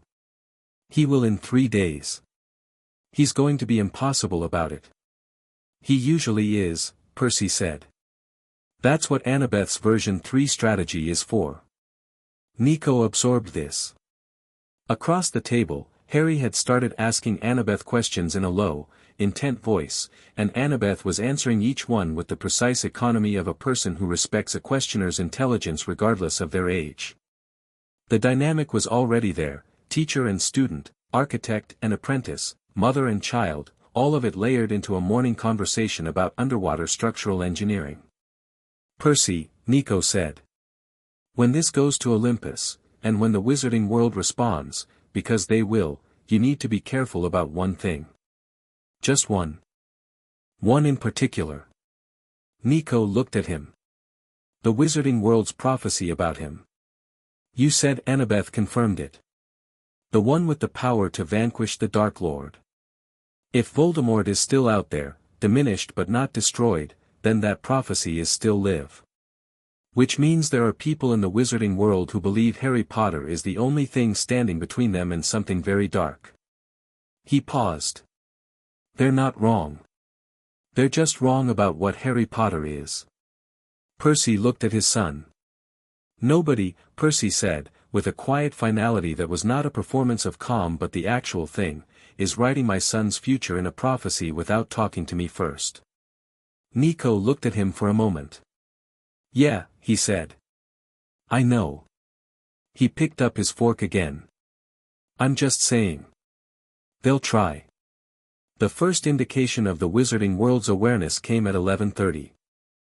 Percy was in the sparring fields with Harry, not training, exactly, more a morning experiment, a collaborative investigation of what happened when a child of Poseidon touched moving water with conscious intention rather than emotional overflow.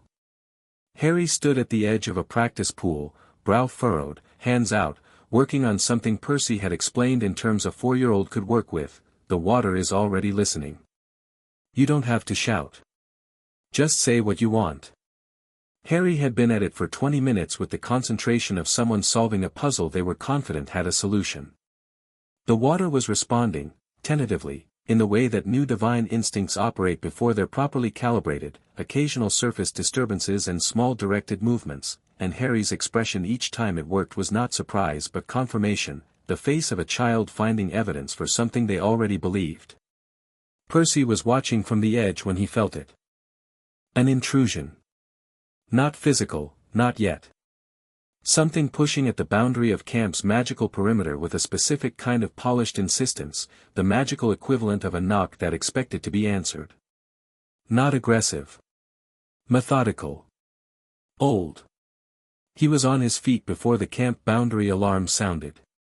Talia Grace was already at the eastern perimeter when Percy got there, bow in hand, 3 of the hunters of Artemis positioned behind her in a formation that had the quality of professional architecture. Talia had the electric blue eyes and the specific intensity of a daughter of Zeus who had been a tree for 7 years and had never fully decided whether to be relieved or annoyed about the resolution of that situation. You feel that? Percy asked. Felt it 4 minutes ago, Talia said. It's not a monster. It's not a divine entity. It's something else. Magical but not Greek. She glanced at him sideways. Wizarding world? Percy looked at the perimeter. Yeah. At the boundary line, visible now, 2 figures. One tall, wearing robes that belonged to a different century in a way that somehow managed to look intentional, with a long silver beard and half-moon spectacles and an expression of patient, interested calm that Percy recognized as the specific facial expression of someone very intelligent who has decided that first impressions are a resource to be managed. The other was younger, harder-faced, in dark robes, wearing the look of a man following orders he disagreed with on principle. The tall man raised a hand in greeting. His eyes, behind the spectacles, were a calm and assessing blue. We don't take walk-ins, Percy called across the perimeter. I'm aware your camp has protocols, the tall man said. His voice was like a teacher's, warm, precise, carrying the tonal quality of a person accustomed to large rooms and the attention of audiences. I apologize for the abrupt visit. My name is Albus Dumbledore. I'm the headmaster of Hogwarts School of Witchcraft and Wizardry. He paused. I understand you've recently acquired a small dark-haired child from Surrey. I'd very much like to speak with you about him. The perimeter crackled. Percy felt Talia tighten her bowstring fraction by fraction beside him. How'd you find this place? Percy asked. The wards on Privet Drive reported a magical disturbance of significant power, Dumbledore said. A child of extraordinary divine signature removed by entities carrying Greek mythological markers. The tracking was challenging, but not impossible, given sufficient resources and 4 years of managing this particular situation. He smiled. I'm not here as an adversary, Mr. Jackson. You know my name. I know considerably more than that. I've known about Camp Half-Blood for quite some time. The overlap between wizarding tradition and Greek divine heritage is more significant than most people in either world prefer to acknowledge. He tilted his head.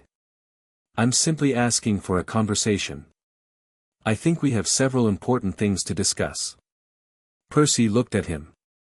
He looked at the man behind Dumbledore, who Percy would later learn was Alastor Moody, and who was looking at the camp boundary with the professional paranoia of someone cataloging every possible threat in a new environment, which was frankly a reasonable response. Annabeth, Percy said. She was already there.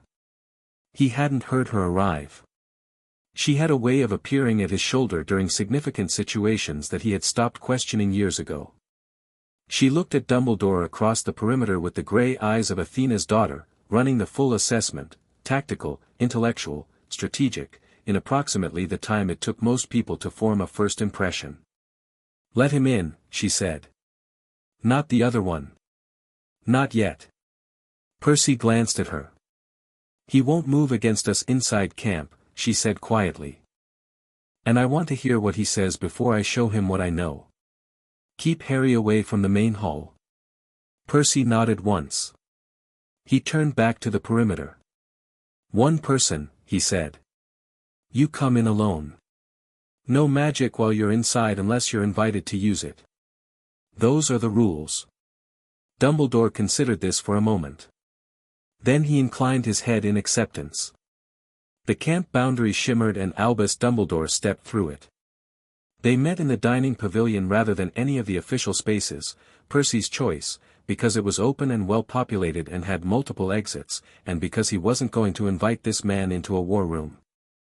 Dumbledore sat across from Percy and Annabeth at one of the long tables with a cup of tea that a camp nymph had provided and that he seemed genuinely pleased about. He looked around the camp with the specific pleasure of a person encountering something they had known in theory and were now experiencing in practice. Remarkable, he said. The architectural integration of divine space with mortal geography. I can see the Athena markers in the structural design.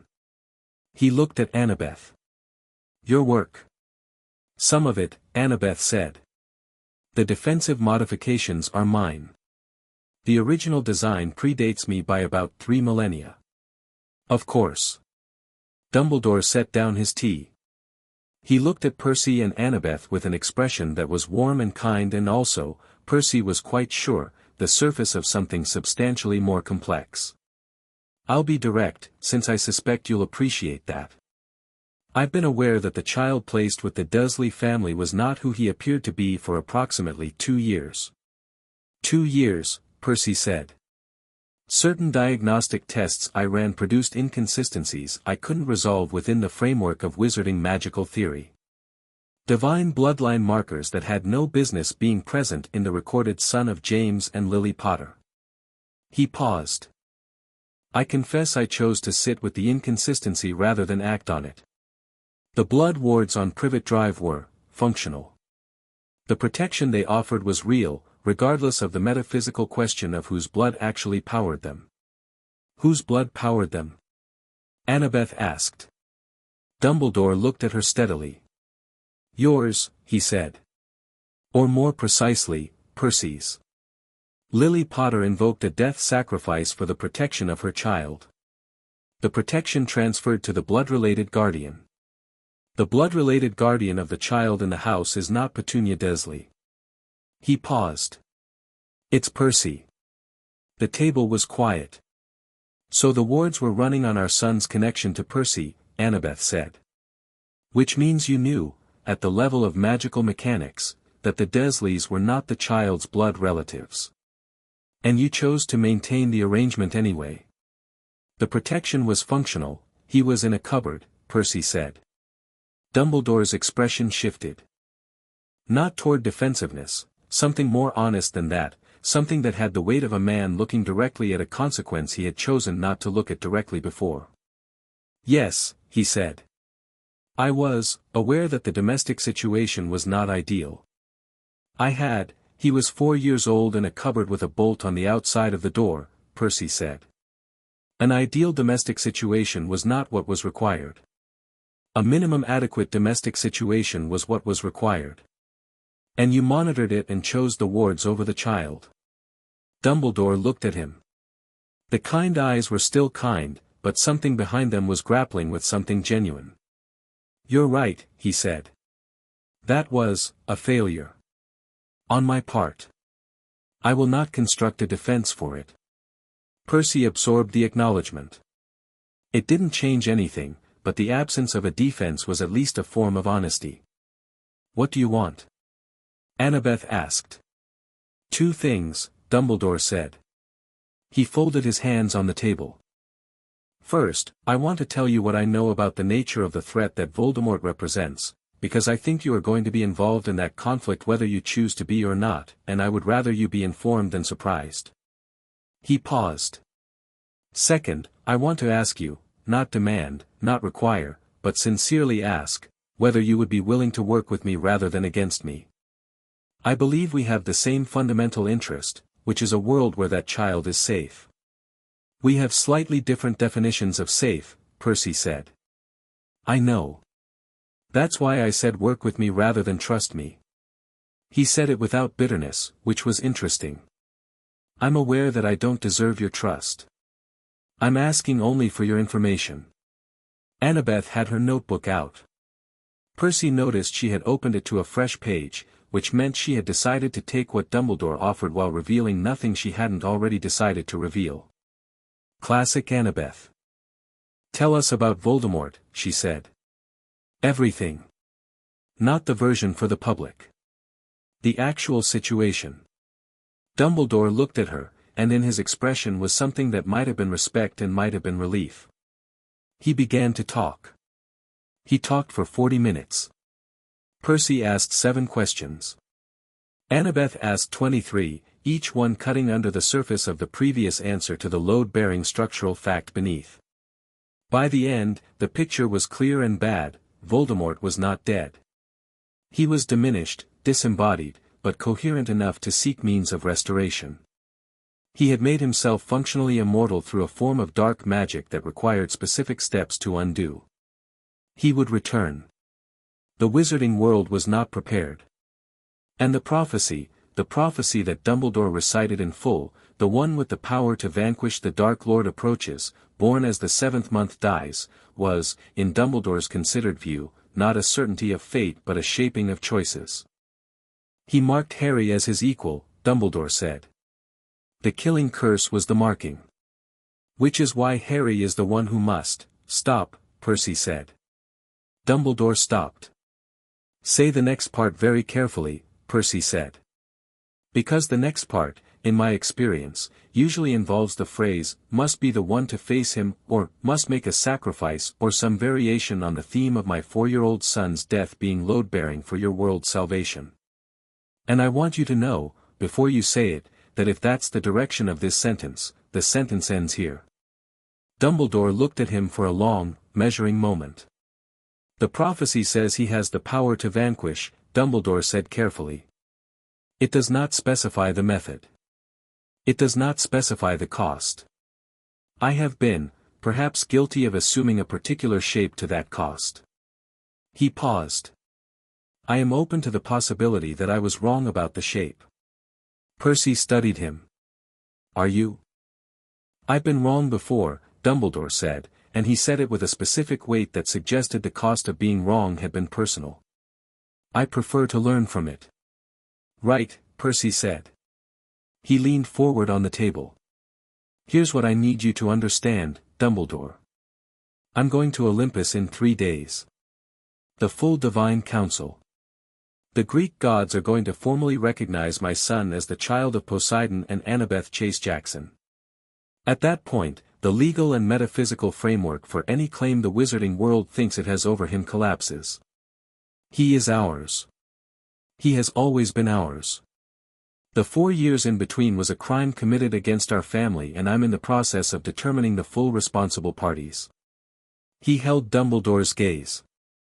You can cooperate with that process and remain someone I'm willing to talk to.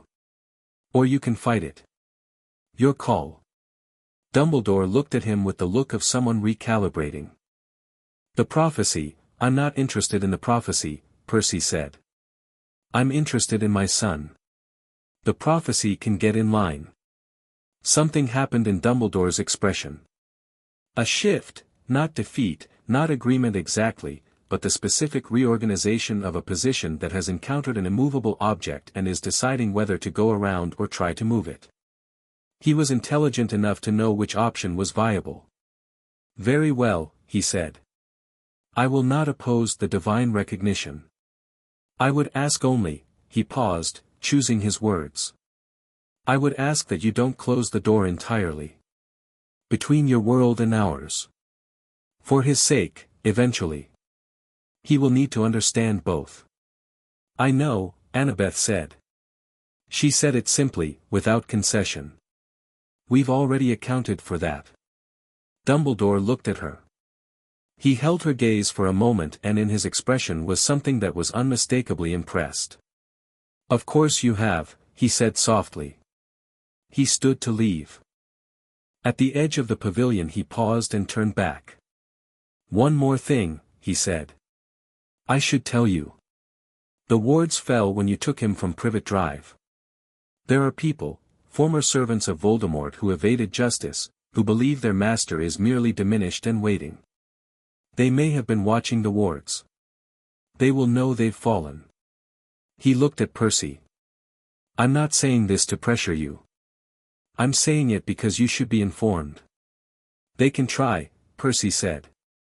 Dumbledore looked at him for a moment, at the son of Poseidon sitting at a table in the full morning light of Camp Half-Blood with the easy certainty of a person who has faced things significantly more frightening than former servants of a diminished dark wizard. Yes, he said, quietly. I suppose they can. He inclined his head and walked back toward the perimeter. Percy watched him go. He'll be back, Annabeth said. I know.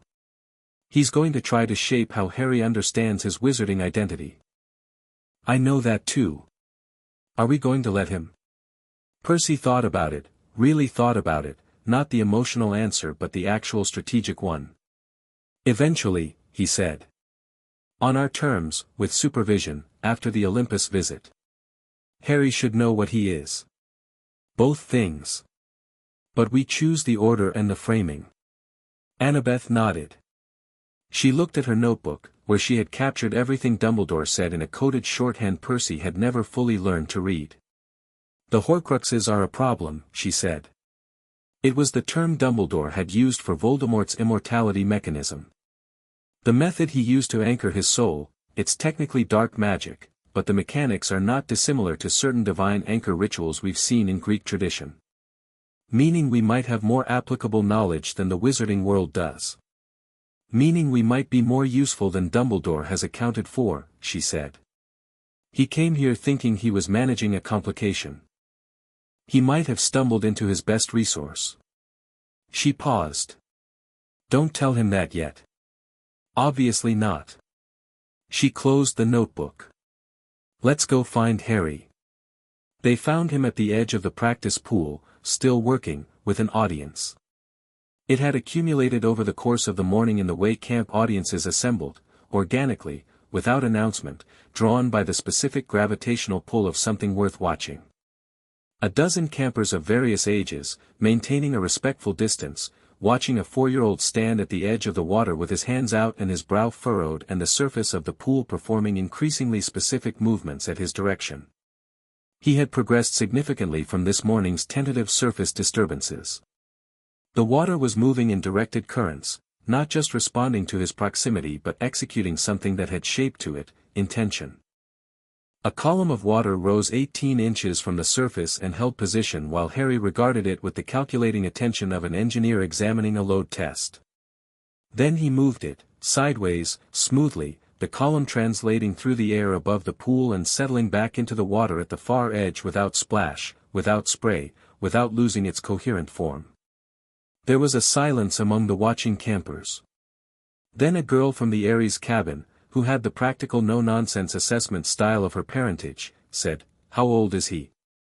"4," said Phoebe the nymph, who was standing at the front of the audience with the proprietary pride of a person who had identified a phenomenon early. "4," the Ares girl repeated. Harry turned at their voices, registered the audience, and looked immediately to Percy in the way that a child looks at their parent when they're not sure if they've done something wrong. Percy gave him the small nod that meant you're fine, keep going, and Harry turned back to the pool. He raised both hands this time. The pool's entire surface rose. Not in a wave, in a sheet, a flat coherent panel of water lifting 4 feet into the air above the pool's rim, holding perfectly still in the morning light like a window of liquid.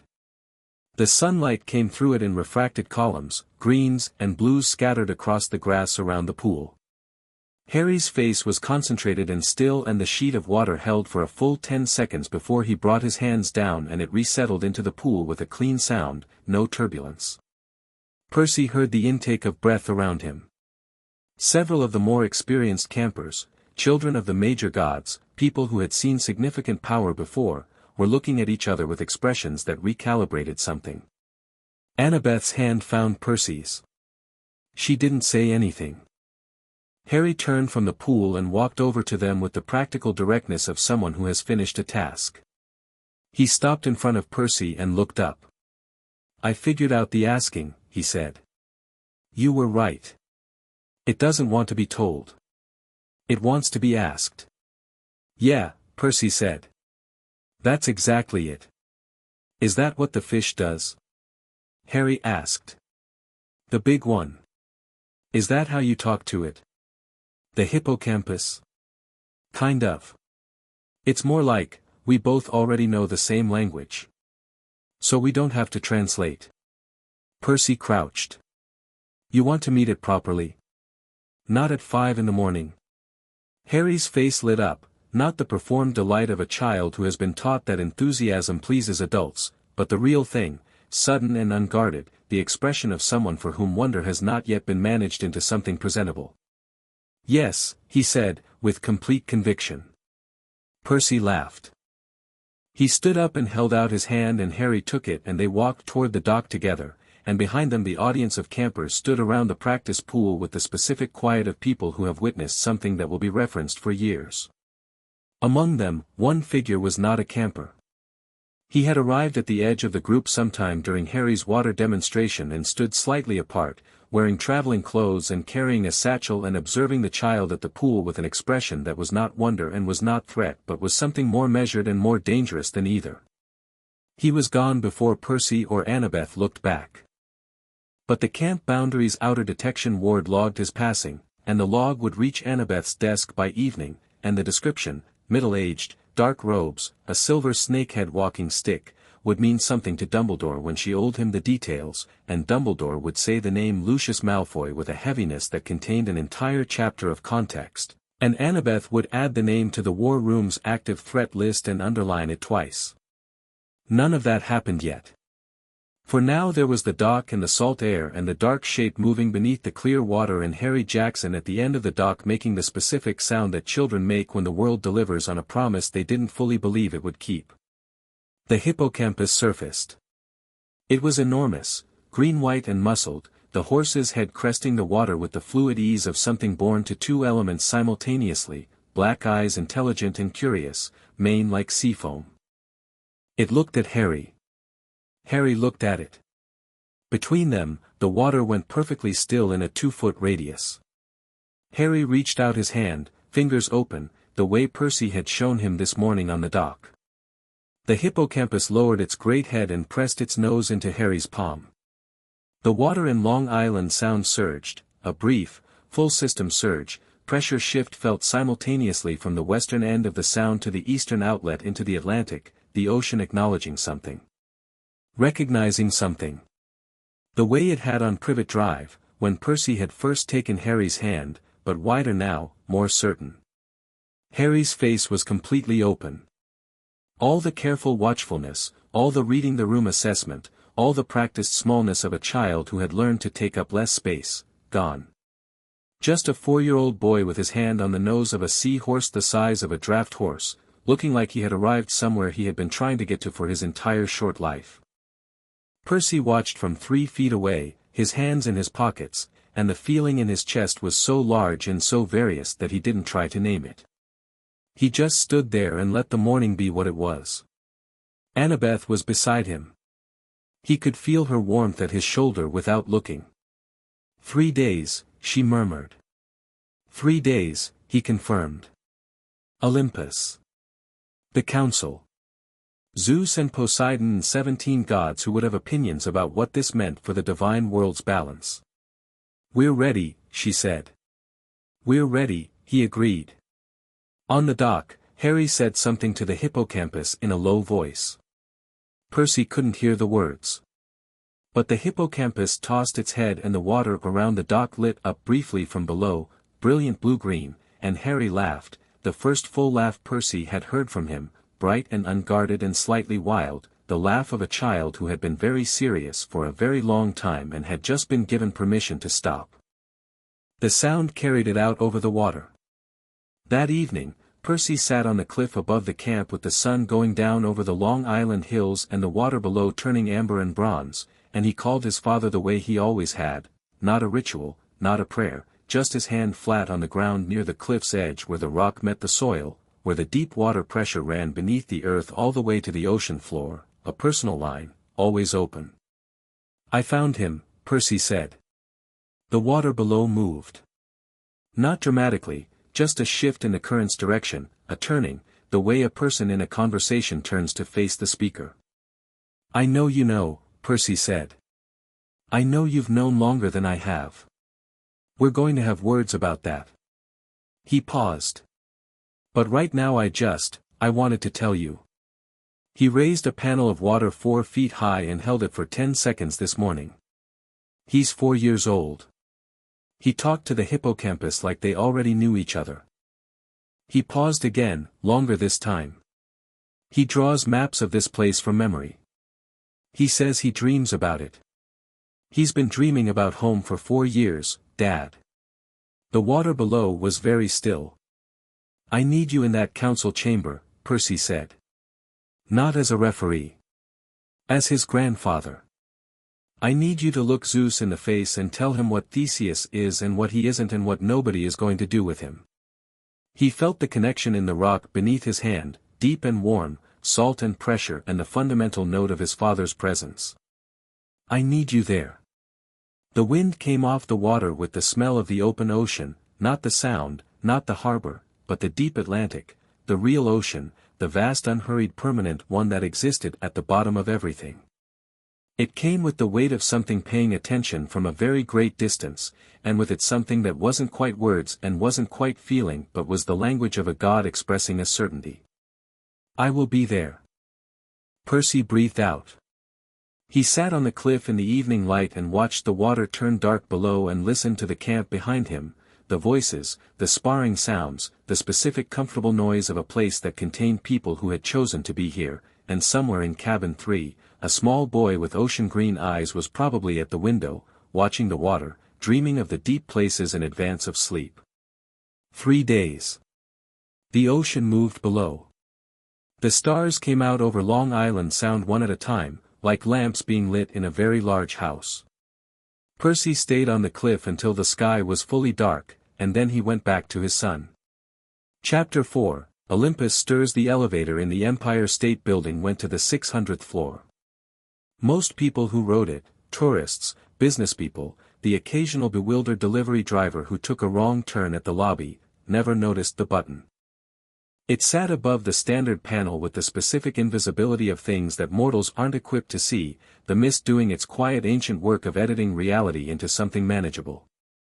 Percy had been taking this elevator since he was 12 years old and it still felt, every single time, like the world was about to make a decision about him.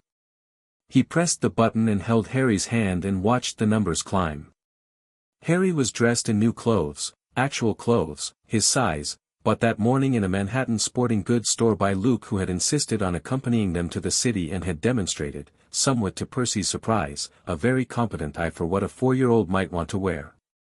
Dark jeans, a green t-shirt that matched his eyes exactly, small boots that he'd spent 10 minutes in the store testing for jumping capability. He looked like a kid from Brooklyn. He looked like himself. He was looking at the elevator numbers with complete attention. We're going up a long way, he observed. Yeah. Higher than the building goes, Harry said. Percy looked down at him. How do you know that? The numbers are too high. He pointed at the panel. The button you pressed isn't a real button. The regular ones are all lit up but yours is just, there. He squinted at it.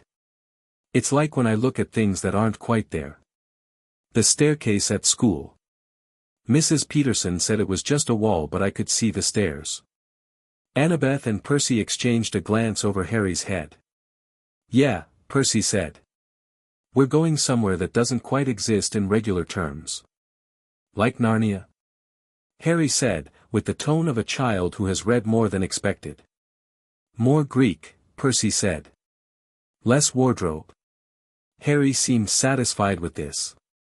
He looked at the doors and waited. Annabeth was on Percy's other side, wearing gray slacks and a white jacket and the specific composed stillness she deployed in high-stakes formal situations, not cold, just concentrated, every motion deliberate, every variable accounted for.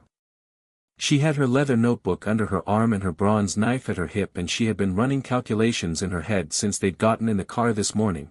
Percy could see the subtle movement behind her eyes, the architectural sorting of argument and counter-argument.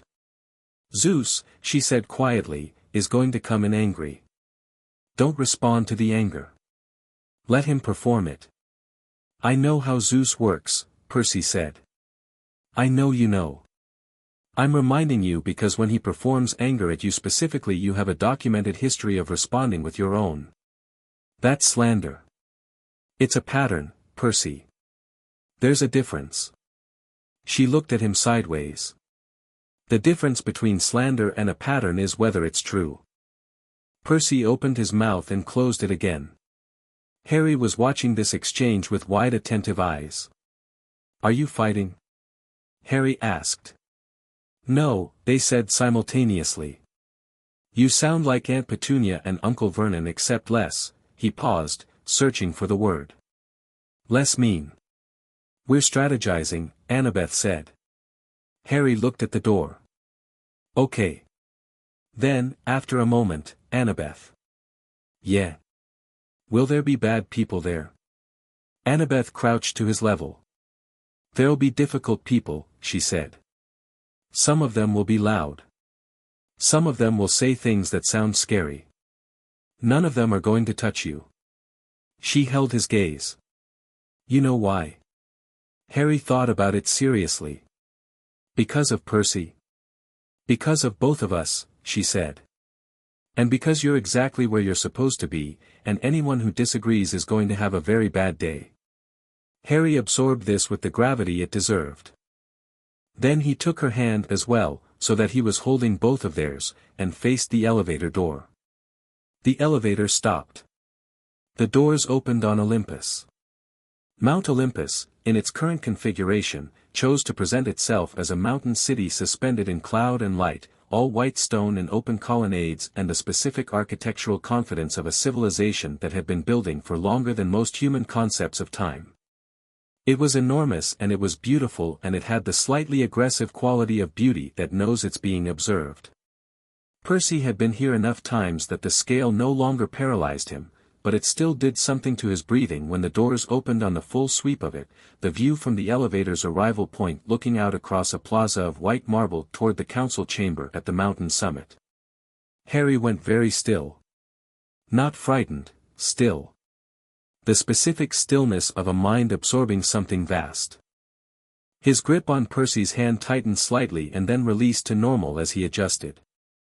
"It's very white," Harry said. "Yeah," Percy said. "They're into that." "Like really, really into it," Harry confirmed, looking around. Several divine attendants in the plaza stopped to look at them. Percy was used to being recognized on Olympus, the sea and the storm, Poseidon's son, the kid who had held the world twice, but the recognition now had an additional quality, something that moved through the attendants like a current. Eyes going to Harry. Going back to Percy. The mathematics of resemblance being done rapidly and arriving at significant conclusions. Percy walked through the plaza like he owned it. He always walked like that on Olympus. It wasn't arrogance exactly, it was the specific refusal to apologize for existing that he'd learned the hard way and kept by choice. Annabeth walked beside him with the measured deliberate grace of Athena's daughter in a space that was partly her inheritance, which it was, which she had never been shy about. Harry walked between them and looked at everything with those green eyes and said nothing, which Percy was learning meant he was at maximum intake. The council chamber doors were already open. That meant the gods had assembled. That meant they'd been waiting. Percy went through first. The Olympian council chamber was circular, with 12 thrones arranged in a semicircle at a height that had always been, Percy suspected, a deliberate architectural choice designed to make everyone else feel small. He had made a point, since the first time he'd stood here at 12 years old trying not to trip over his own feet, of standing at the center of the floor without looking up at the thrones. You looked up, you handed the space to the people above you. You looked straight ahead, you were having a conversation. He looked straight ahead. The 12 thrones were full. That was unusual. Full councils were rare, The gods had to actually agree on a meeting time, which historically took geopolitical negotiations of significant complexity. Poseidon had apparently called in enough personal capital to make it happen in 3 days, which told Percy something about his father's current investment in this situation. Zeus was on the central throne, which was his default, and he was wearing the full divine presentation, storm-gray robes, the dark beard, the controlled lightning quality of his eyes that told you exactly how much power was being very deliberately restrained. He looked at Percy with the particular expression he reserved for the son of his brother, which was a complicated mixture of respect and resentment and the specific frustrated energy of someone who knows they cannot ignore you but has been hoping you'd eventually make that easier. He looked at Harry. Harry looked back at him. Percy felt the slight pressure of Harry's hand in his tighten again. Not fear. The same assessment and recalibration process he applied to everything. Zeus, Percy said.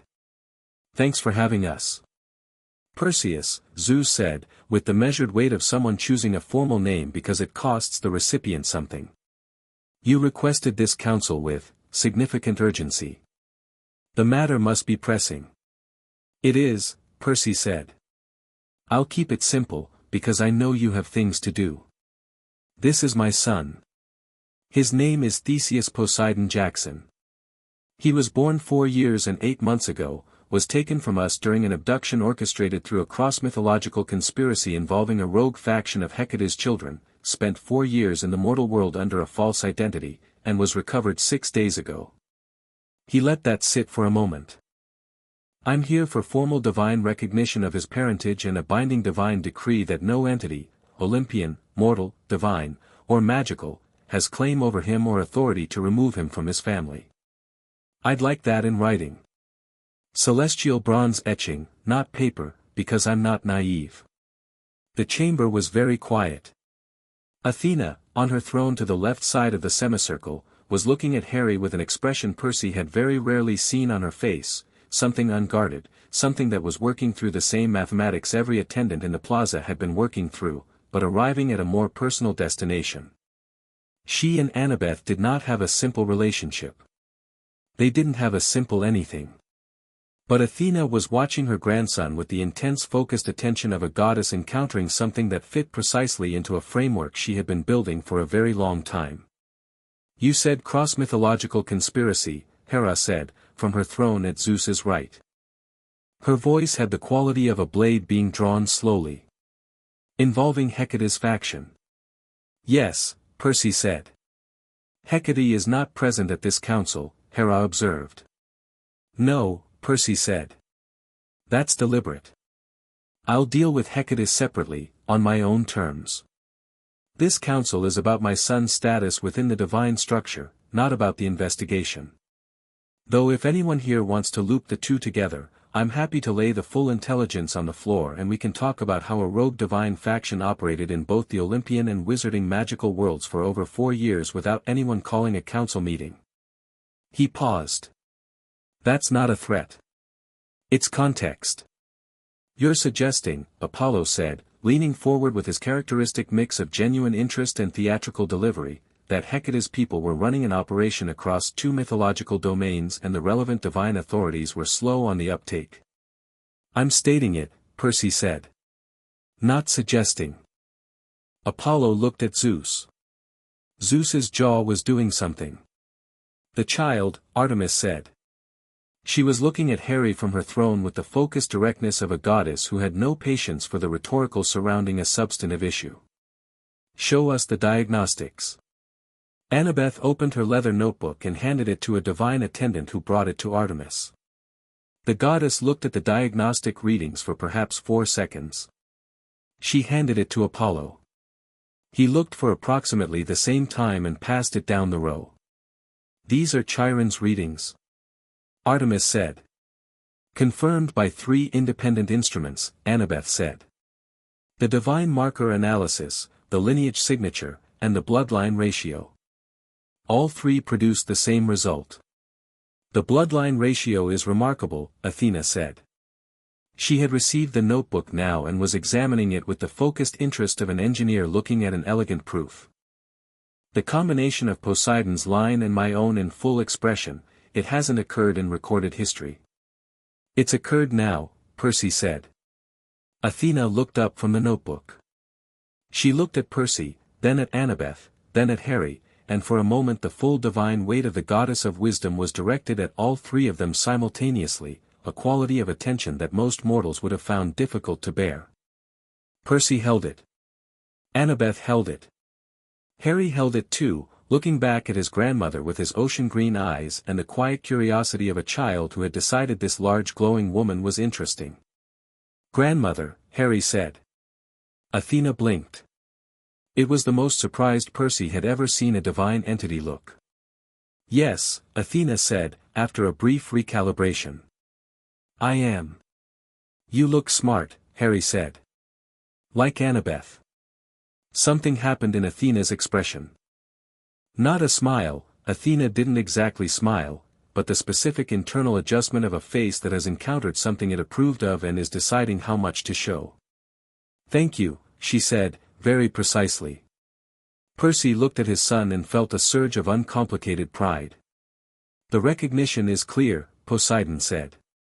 He had said nothing since they'd entered the chamber. That was intentional. Poseidon was the one who had called the council, and he had chosen to let Percy establish the case first, which was a vote of confidence that Percy received like a physical thing. But now the god of the sea spoke and the chamber shifted the way it always shifted when the eldest of the three brothers brought his full attention to bear, a fundamental change in the air pressure, the particular authority of the ocean finding its voice. Poseidon was looking at Harry with an expression Percy had only seen once before, when he was 12 years old and had just completed his first quest and stood on Olympus for the first time, and his father had looked at him from his throne with the contained fierce pride of a god who was not supposed to acknowledge his mortal children and was doing it anyway with everything except the words. He was looking at Harry exactly that way. "The diagnostics confirm the lineage," Poseidon said. "The bloodline is my son's. The child is my grandson. I move that this council formally recognize Theseus Poseidon Jackson as the divine lineage child of Perseus Jackson, son of Poseidon, and Annabeth Chase Jackson, daughter of Athena, with all rights and protections attendant to that recognition." The chamber waited. Zeus was quiet for a long time. His eyes moved from Poseidon to Percy to Harry and back to Poseidon with the calculating quality of someone working out a position that is simultaneously politically, personally, and cosmologically complicated. Percy watched him work it out and didn't say anything because Annabeth had told him to let Zeus perform, and she was right. "The child carries both Poseidon's line and Athena's line in full expression," Zeus said finally. He said it as a statement, not a question. "Yes," Percy said. "That combination has no precedent." "Also yes." Zeus looked at him. "You understand what that means in terms of the divine balance?" "I understand," Percy said, "that my son is extraordinarily powerful and that most of this room is doing the calculation of what that means for their respective domains. I'd like to respectfully preempt whatever argument comes next by pointing out that the divine balance has survived me being the son of Poseidon, Annabeth being the daughter of Athena, and both of us being in the same bloodline event twice. It'll survive Theseus." "That's not, he's 4 years old," Percy said. "He raised a panel of water 4 feet high yesterday in a practice pool at Camp Half-Blood. He talked to a hippocampus at 5 in the morning without waking anyone up, and the thing came to him like a dog comes to its owner. He draws maps of places he dreams about from memory. He survived a killing curse at 15 months old because the Poseidon bloodline is apparently too stubborn to die from things designed for lesser beings." He looked at Zeus. "He's extraordinary. He's also mine. Both of those things are true simultaneously and neither one gives you authority over him." Thunder moved through the chamber. Not a threat, a response, Zeus's difficulty finding physical expression. Percy stood in it and let it pass. "He survived a killing curse," Ares said, from his throne, with the blunt interested energy of a god who appreciated feats of survival. "At 15 months. The curse reflected," Annabeth said. "Poseidon's bloodline response to lethal magic targeting a legitimate divine child. The rebound severely damaged the wizard who cast it. He's been in a state of diminished non-corporeal existence for 4 years. Ares made a considering sound. He looked at Harry with an upward revision of his estimation. "Ha," he said. "There are larger strategic implications," Annabeth continued, because she had been waiting for this opening with the patience of an architect who has designed a structure and is watching it prove its load-bearing capacity for the first time. The wizarding world is a parallel magical domain with its own prophetic framework. Our son is currently the subject of a prophecy in that domain as well, the prophetic child who will confront and vanquish a dark wizard seeking immortality through divine adjacent magic. The wizarding world has been operating under the assumption that this child is a purely magical being. He's not. He's ours. Which means that confrontation, when it comes, involves a son of Poseidon and Athena meeting a dark wizard who has made himself quasi-immortal through a soul-anchoring ritual that has meaningful parallels to techniques we've encountered in our own tradition. She looked around the chamber. The two worlds are more connected than either has been acknowledging. The boundary between them has been thinning for 3 decades. Hecate knows this, it's what motivated her faction's operation. The question for this council isn't just about recognizing Theseus's status. It's about whether Olympus engages proactively with the cross-domain threat or waits for it to become a crisis. She held the silence for exactly the right amount of time. "I have a proposal for the engagement strategy if the council is prepared to hear it." The chamber was very quiet. Then Athena said, "Present it." And Annabeth opened her notebook and began to talk. She talked for 38 minutes. Percy stood beside her and watched the council listen and felt the particular fierce pride he'd felt since he was 17 when Annabeth Chase was in a room full of powerful people who had underestimated her and she systematically dismantled every assumption they'd arrived with. She laid out the full structure, the thinning boundary, Hecate's faction and their keystone theory, the wizarding world's Voldemort problem and its connection to divine-adjacent dark magic, the dual prophecy framework and what it meant for Harry's development, and, finally, precisely, a proposed operational alliance between Olympus and the wizarding world's more reasonable factions, using Camp Half-Blood as the neutral coordination point and their family as the living bridge between both traditions. Not Harry as a weapon. Harry as a person with 2 heritages, neither of which had the right to own him, both of which had an interest in helping him grow into what he was. When she finished, the chamber was processing. "The cross-domain alliance has risks," Hermes said. He was the first one to speak and he was characteristically practical about it, the god of boundaries and crossings taking a professional interest in the proposed bridging mechanism. Specifically the question of domain authority. If Olympian jurisdiction extends to wizarding magical events, and wizarding magical law attempts to extend to divine demigod activities, the proposal explicitly defines a non-interference compact, Annabeth said. Operational cooperation on defined threat categories only.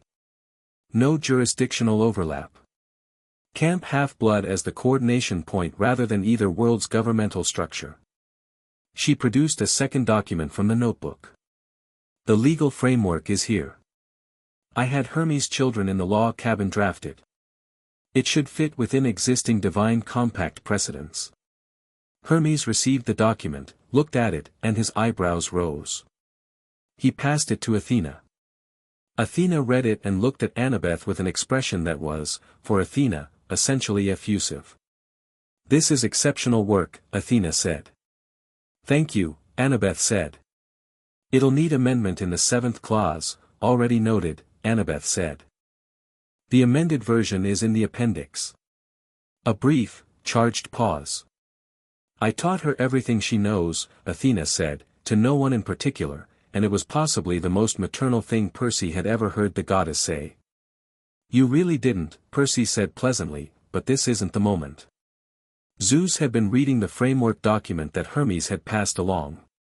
His face had the expression of a man who had entered a room expecting to negotiate and had discovered that the other party had already completed the negotiation and was simply waiting for his signature.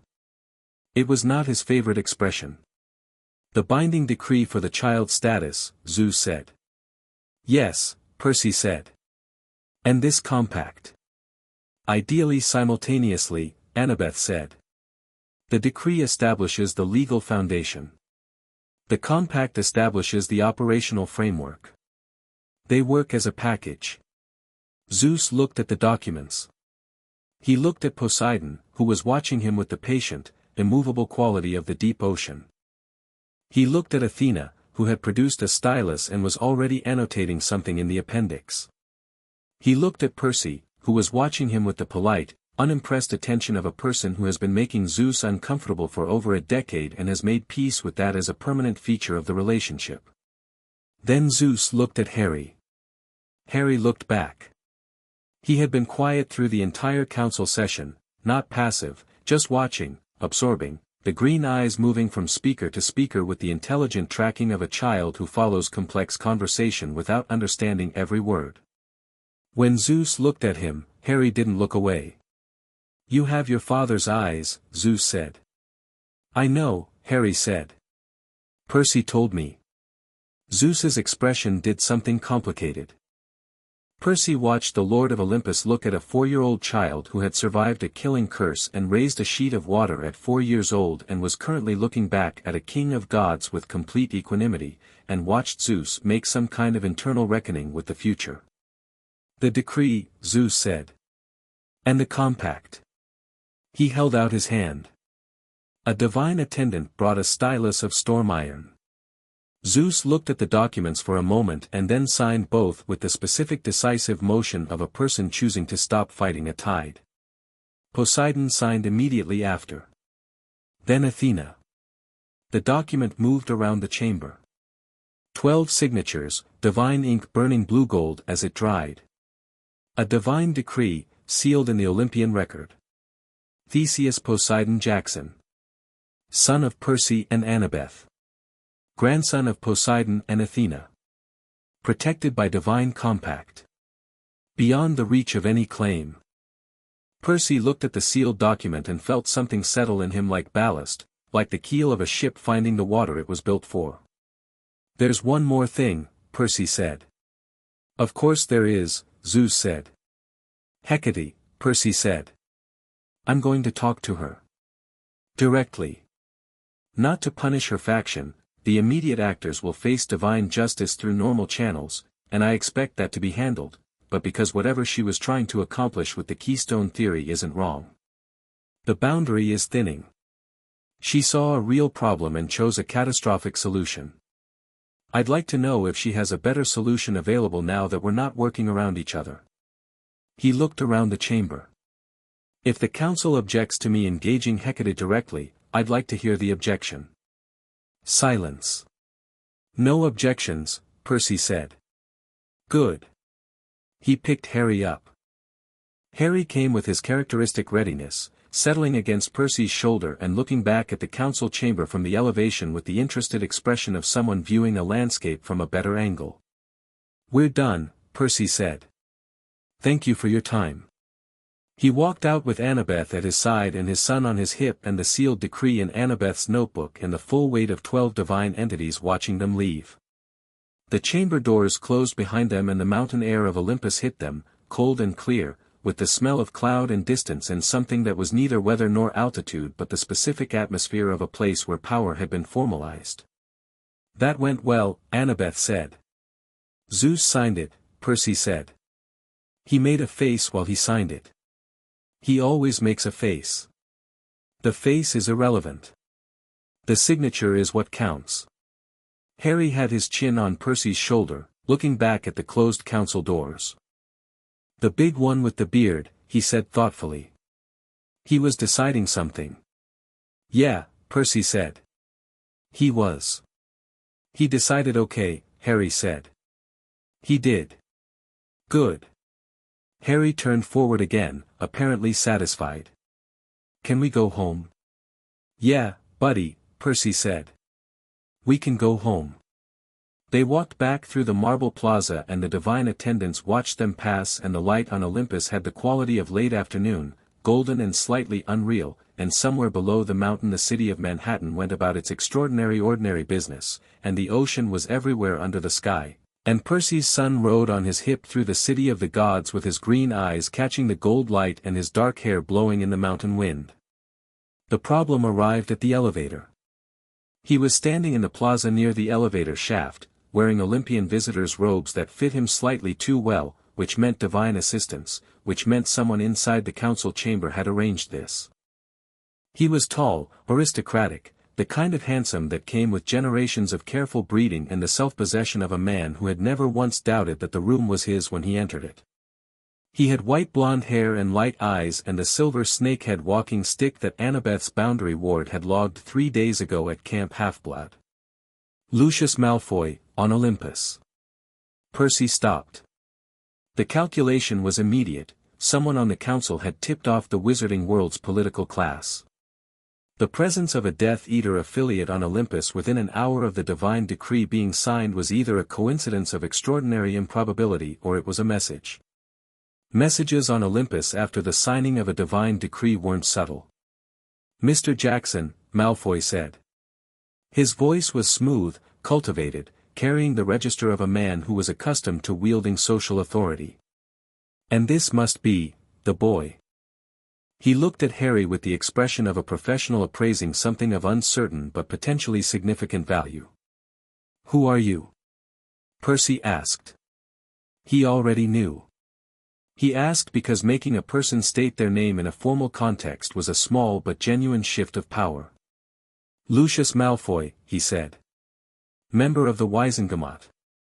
Former, associate of certain parties who have an interest in the child's whereabouts." He paused.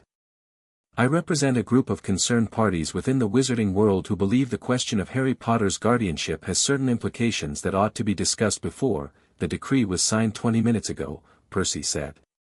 "Whatever discussion you're here to have, you're late." Malfoy's composure adjusted. Not breaking, these were the adjustments of a skilled political operator encountering an obstacle and recalibrating.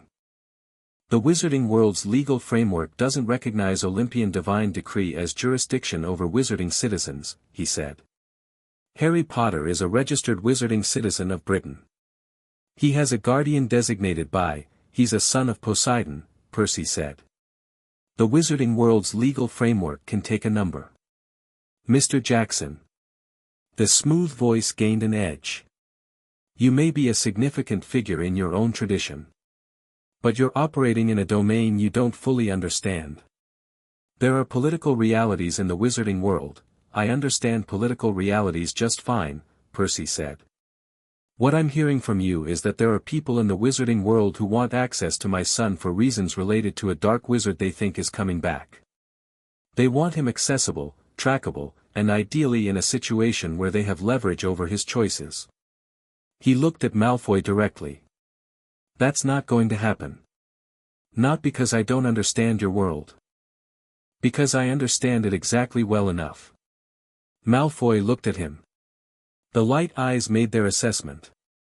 Then they moved to Harry, who was watching Malfoy with the focused attention he reserved for things he was not sure about. "The boy has a destiny in our world," Malfoy said. His voice was quieter now, which was in some ways more alarming than when it had been smooth. "He has a destiny in 2 worlds, Percy said. And in both of them, he's my son first.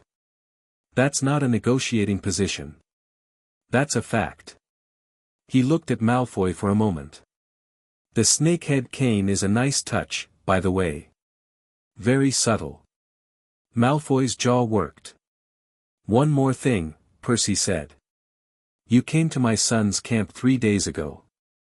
You stood at the edge of a crowd and watched him for 20 minutes and then left.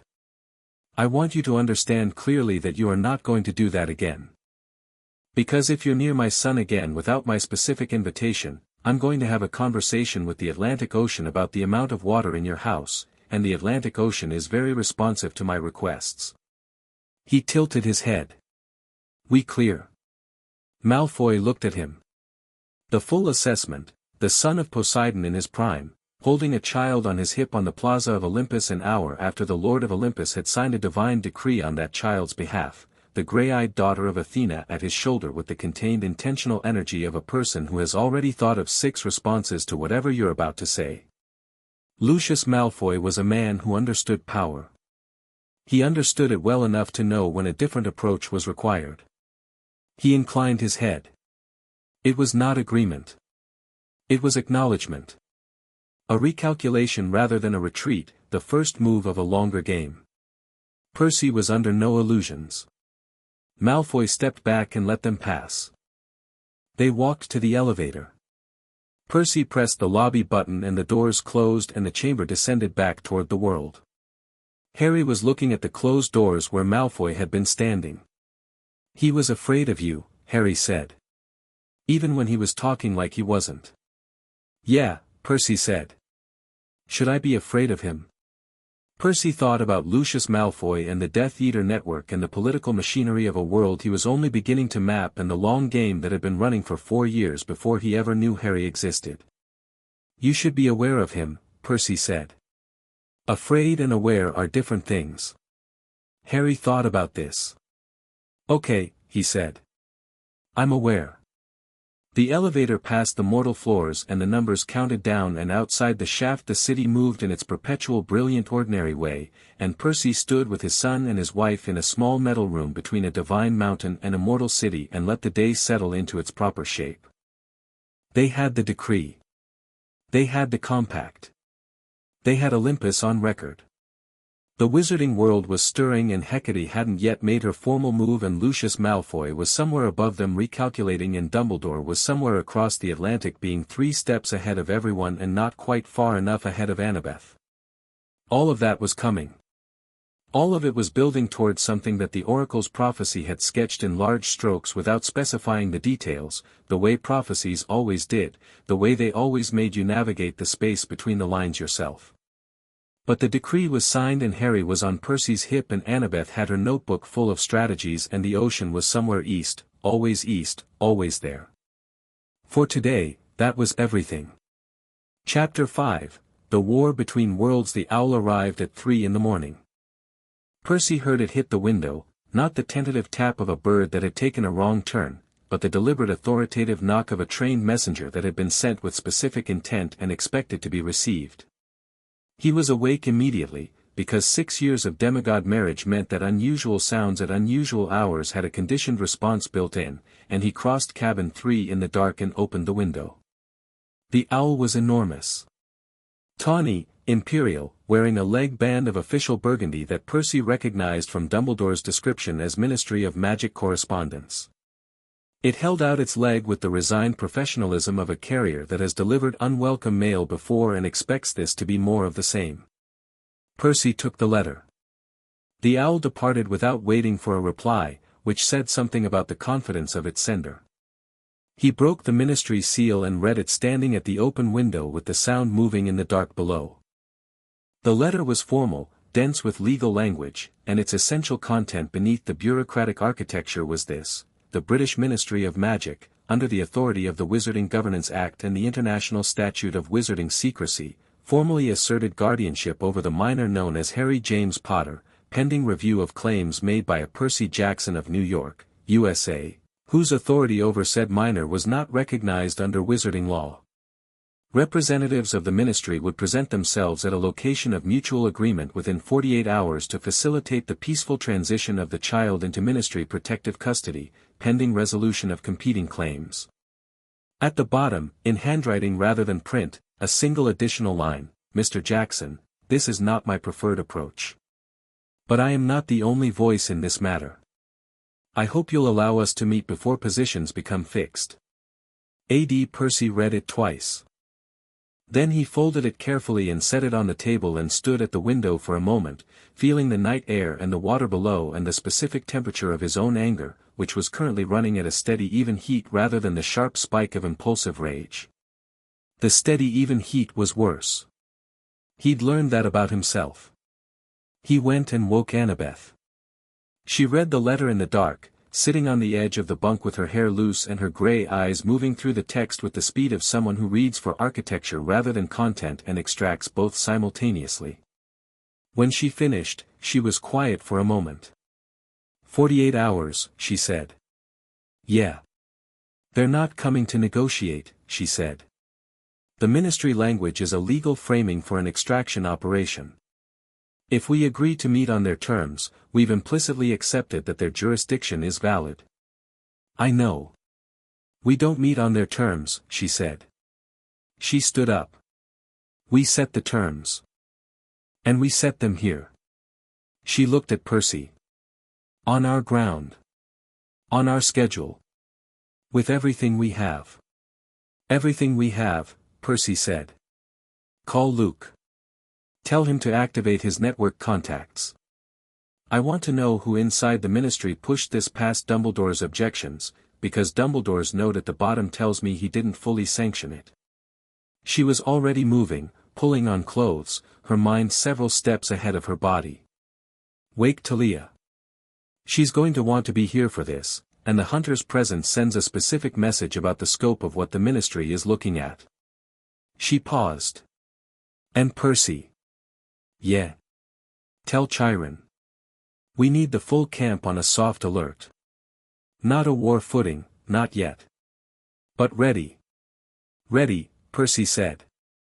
He said it with the particular weight of a person who has been ready for something for a very long time and is relieved to have it finally arrive. The 48 hours didn't last 48 hours. The first boundary alarm sounded at 11 the next morning, before Percy had finished his second coffee, before Annabeth had completed the defensive modification to the camp's eastern perimeter that she'd been working on since dawn, before Luke had received half the responses he was waiting for from his network. Not the ministry. Something else. Percy felt it through the soles of his feet, the specific resonance of the earth carrying a magical disturbance, not the clean Olympian frequency of Greek divine magic but something older and more complicated, the crossroads frequency that he associated now with Hecate's domain, with the space between magical traditions where the rules of both applied and the rules of neither fully held. He was at the eastern perimeter in 4 minutes. The sun was high and the Long Island tree line was bright summer green, and across the boundary line, in the strip of ordinary woodland that most mortals' eyes slid over without registering, 6 figures stood in the kind of deliberate formation that people use when they want to signal coordinated intent without opening with aggression. They were young, late teens, early 20s, wearing the mixed aesthetic of people who lived between the Greek divine world and something else entirely. Camp half-blood insignia alongside wizarding robes. Bronze weapons and wands. The specific combination of someone who had been trained in 2 traditions simultaneously and had decided to make a third thing from the pieces. Leading them was a young woman Percy placed at about 22. Dark-skinned, calm-eyed, with Hecate's distinctive marking along her left forearm, not a tattoo, exactly, but the kind of divine mark that appeared on children of magic when the divine parent decided you were particularly hers. She held herself with the contained, deliberate stillness of someone who had come prepared and was hoping they wouldn't need to demonstrate what prepared meant. My name is Circe, she said. Not the Circe of legend, that one was immortal and somewhere in the Mediterranean, but the name carrying deliberate weight all the same. My actual name is Selene Hecateborn. I'm here on behalf of my mother. She asked me to tell you she's coming herself, but not today. Today I'm here to ask if you'll let us in. That depends, Percy said, on what you're coming in to do. Talk, Selene said. Explain. Apologize. She paused. I know that word probably doesn't carry a lot of weight right now. But I'm supposed to tell you that the apology is my mother's, not just mine, and she doesn't say it to many people. Percy looked at her. He looked at the 6 figures behind her, all of them somewhere between tense and waiting, the tension of people who have been on the wrong side of a situation and know it and have decided to come forward anyway. 2 of you, Percy said. You and 1 other. The rest wait outside. Selene looked back at her people. She nodded to a young man on her left and the 2 of them stepped forward. The camp boundary let them through, reading them the way it read all cross-traditional beings, with the particular magical uncertainty of an old system encountering something its architects hadn't fully anticipated. They sat on opposite sides of the dining pavilion table again, Percy and Annabeth on one side, Selene and her colleague, a quiet young man named Castor who had his mother's crossroads mark on both forearms, on the other. Chiron was present this time, positioned at the end of the table with the particular discomfort of someone whose choices were being examined. Selene was direct. Whatever Percy had expected from a representative of the faction that had taken his son, it wasn't this, clear-eyed, unhurried, with the specific courage of someone who has rehearsed a difficult conversation and is committed to having it honestly. The operation was my mother's design, she said. Not the abduction as it happened, the original theory was genuine research, a solution to a real problem. The boundary thinning is measurable. We've been measuring it for 15 years. It accelerates. If it reaches critical threshold, the separation between the Greek divine world and the magical world collapses. The consequences of that collapse include the uncontrolled merger of two fundamentally incompatible magical systems. She looked at them. Do you understand what that means in practical terms? Tell me, Annabeth said. Every ward, every protection spell, every piece of magical architecture in both worlds breaks simultaneously. Camp Half-Blood's boundary wards. Hogwarts defenses. Every divine protection that demigods and wizards rely on. All of it, at once. She paused. Every monster currently contained by divine-backed wards. Released. Every dark magic construct held in magical stasis. Destabilized. How long? Annabeth asked. At current rate of thinning? 8 to 12 years. Celine held her gaze. My mother's keystone theory was that a being carrying both full divine bloodline and the wizarding world's prophetic signature could serve as a living stabilizer. Not a sacrifice. Not a weapon. A person whose existence at the intersection of both traditions generates a stabilizing resonance that slows the thinning. She paused. She was right about the theory. She was catastrophically wrong about the method. The table was quiet. She took my son, Percy said. Yes. No qualification. No softening. He spent 4 years in a cupboard. Yes. Celine's jaw was tight. That outcome was not intended or anticipated. The family placement was supposed to provide safety and concealment. The Dursleys were assessed as, the intelligence on them was wrong. Deliberately wrong, we believe now, because someone fed our network false information about the family's character. She looked at Percy. We believe Lucius Malfoy's network was involved in the bad intelligence. They didn't want the Keystone Theory to succeed. They wanted the child accessible for their own purposes. Annabeth sat forward. Percy could see the connections forming in her mind in real time, the architecture of the conspiracy assembling itself into a shape she recognized. Malfoy's people fed Hecate's faction false information about the Dursleys, she said. Ensuring the child ended up in a bad situation. Ensuring the Keystone Theory would look like a failure. And ensuring that when the situation eventually surfaced, the child would be in a state that discredited my mother's operation entirely, Celine finished. Yes. We think so. And put Harry in a position where a rescue operation, from any direction, would leave him owing a debt, Percy said. Available to whoever positioned themselves as the savior. The wizarding world's concept of savior has a specific political weight, Annabeth said. Dumbledore as rescuer. Ministry as protector. Either one creating a claim. She looked at Percy. They weren't just poisoning the Keystone operation. They were creating the conditions for a dependent savior narrative. Percy looked at Celine. Your mother knows this. She figured it out 8 months ago, Celine said. That's when she started moving the pieces to bring you to him. She needed you to be the rescuers. Not because she was manipulating you, she stopped. Actually, she was manipulating the situation. I'm not going to pretend she wasn't. But her goal was that he end up with his family and that the family have full information. Not that you owe her anything. We don't, Percy said. I know. Celine met his eyes. She knows. The apology I mentioned is for the operation as it was executed. For the 4 years. For the cupboard, even if she didn't intend it, because intention doesn't change what happened. She exhaled. She wants to work with you. She has the full boundary analysis, the measurement data, the stabilization theory in its correct form. She thinks the keystone function doesn't require Theseus to be isolated or controlled, she thinks it can be a natural development. Who he grows into. Both traditions, over time. His own choices. She paused. She needs your cooperation to make that work. And she knows she doesn't deserve to ask for it. She's asking anyway. Percy looked at Annabeth. Annabeth looked at Percy. The look between them was not communication exactly, it was the specific shared processing of a long marriage dealing with a complicated question, the kind of look that contains three conversations simultaneously without any of them needing to be spoken. Tell your mother, Percy said, that she can present her data to us. Full data, no editing.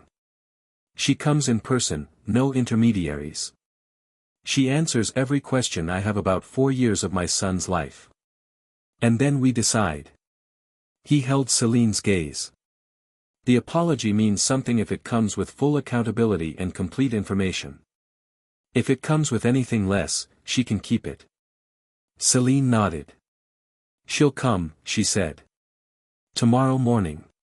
She said to tell you she expected nothing less. The boundary alarm sounded again. This time it was 3 alarm triggers simultaneously, north, east, and south perimeter, all in the space of 4 seconds, the synchronized pattern of a coordinated approach rather than a scattered incursion. Percy was on his feet before the second trigger finished sounding and the camp's defensive protocols activated automatically, Annabeth's architectural modifications snapping into their prepared configurations like a building settling its weight onto tested foundations. Percy hit the north perimeter first because it was the closest. What he found there was not Hecate's children or ministry owls.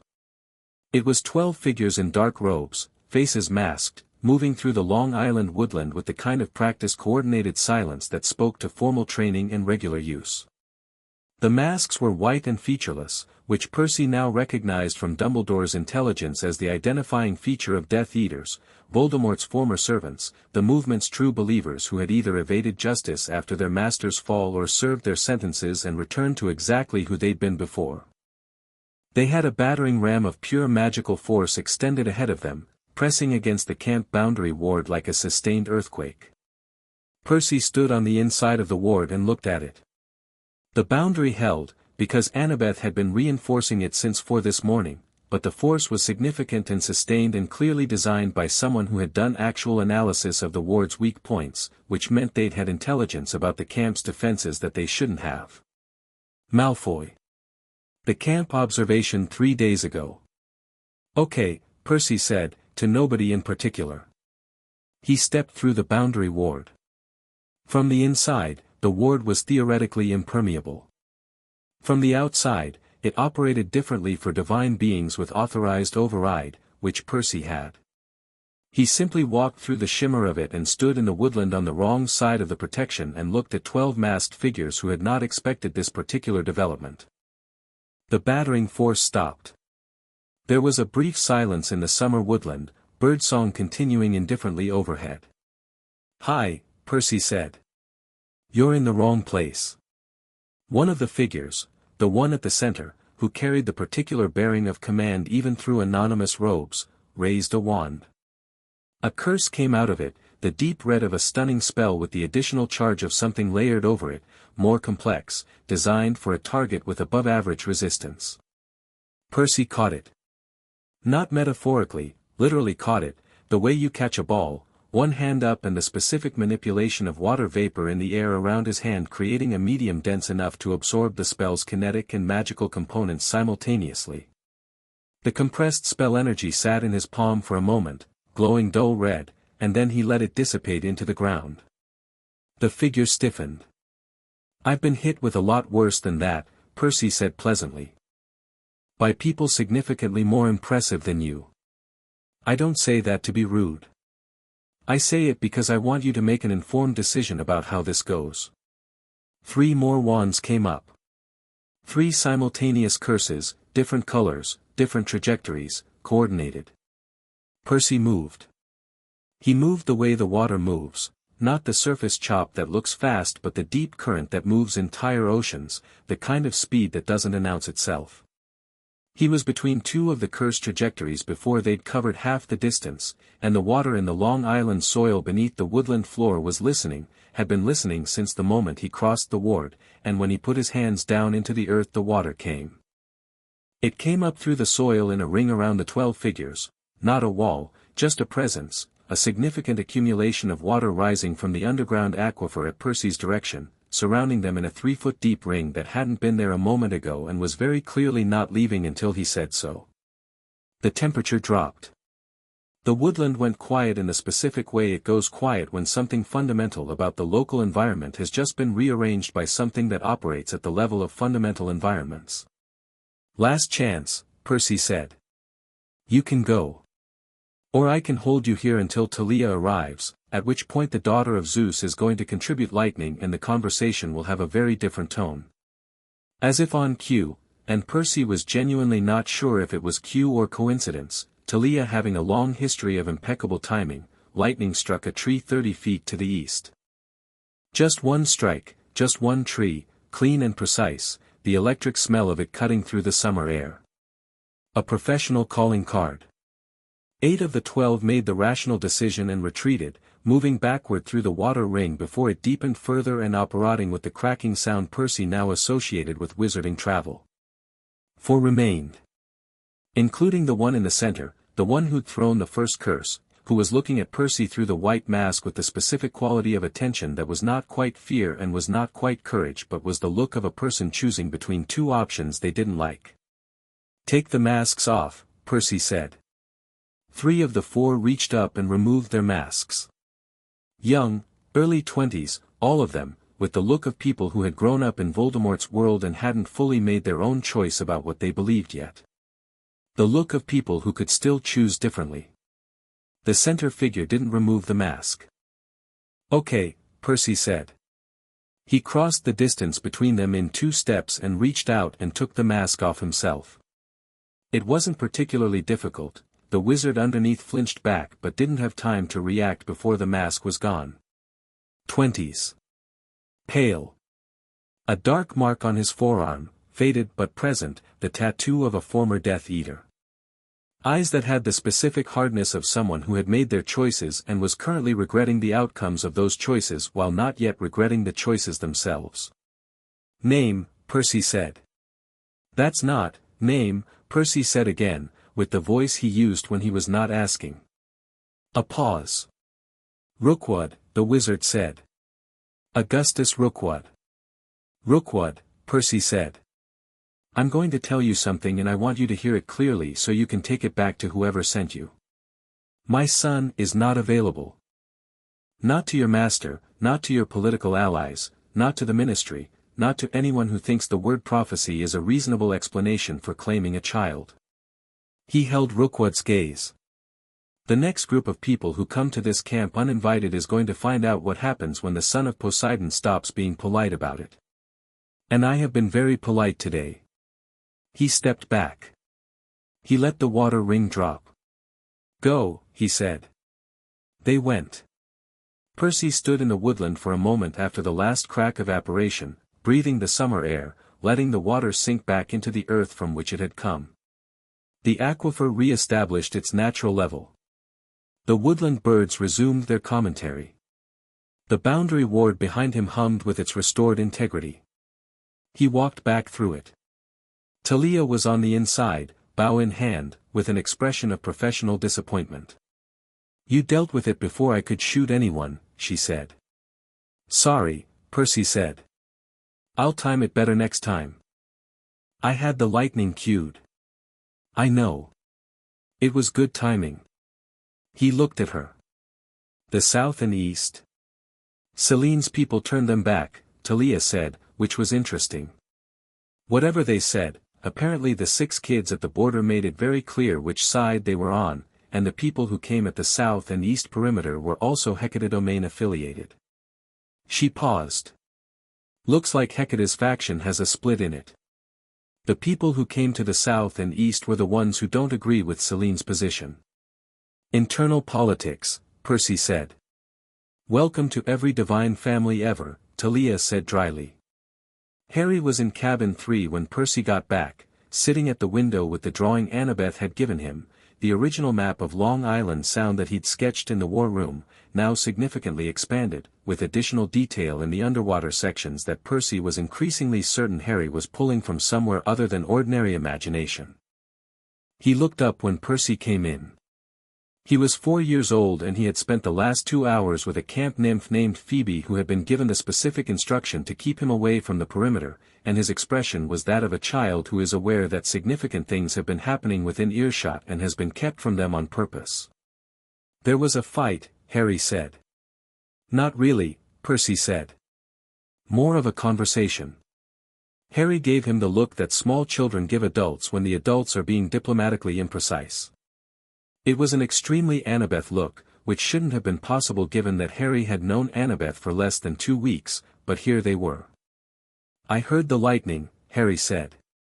Talia, Percy said. She was making a point. Harry looked at the window for a moment, at the water outside. I wanted to help, he said. I know. I could have helped. He said it not with the petulance of a child who'd been excluded from something fun but with the specific quiet certainty of a person who has assessed a situation and has an honest belief about their own capability. Percy sat on the edge of the bed next to the window. What would you have done? Harry thought about it seriously, not performing the question but actually answering it. He looked at the water outside and his hands came up slightly in the gesture Percy recognized from the practice pool, the opening hands receiving gesture. The water under the ground, he said. I've been feeling it all day. Since this morning. It's been listening. He looked at Percy. I would have asked it to hold them still. Like the way I moved the water in the pool. But bigger. Percy looked at his son. 4 years old. Had been practicing for 12 days. Had just described, accurately, the offensive application of underground aquifer manipulation, a technique Percy hadn't developed until he was 15 and under direct threat of death.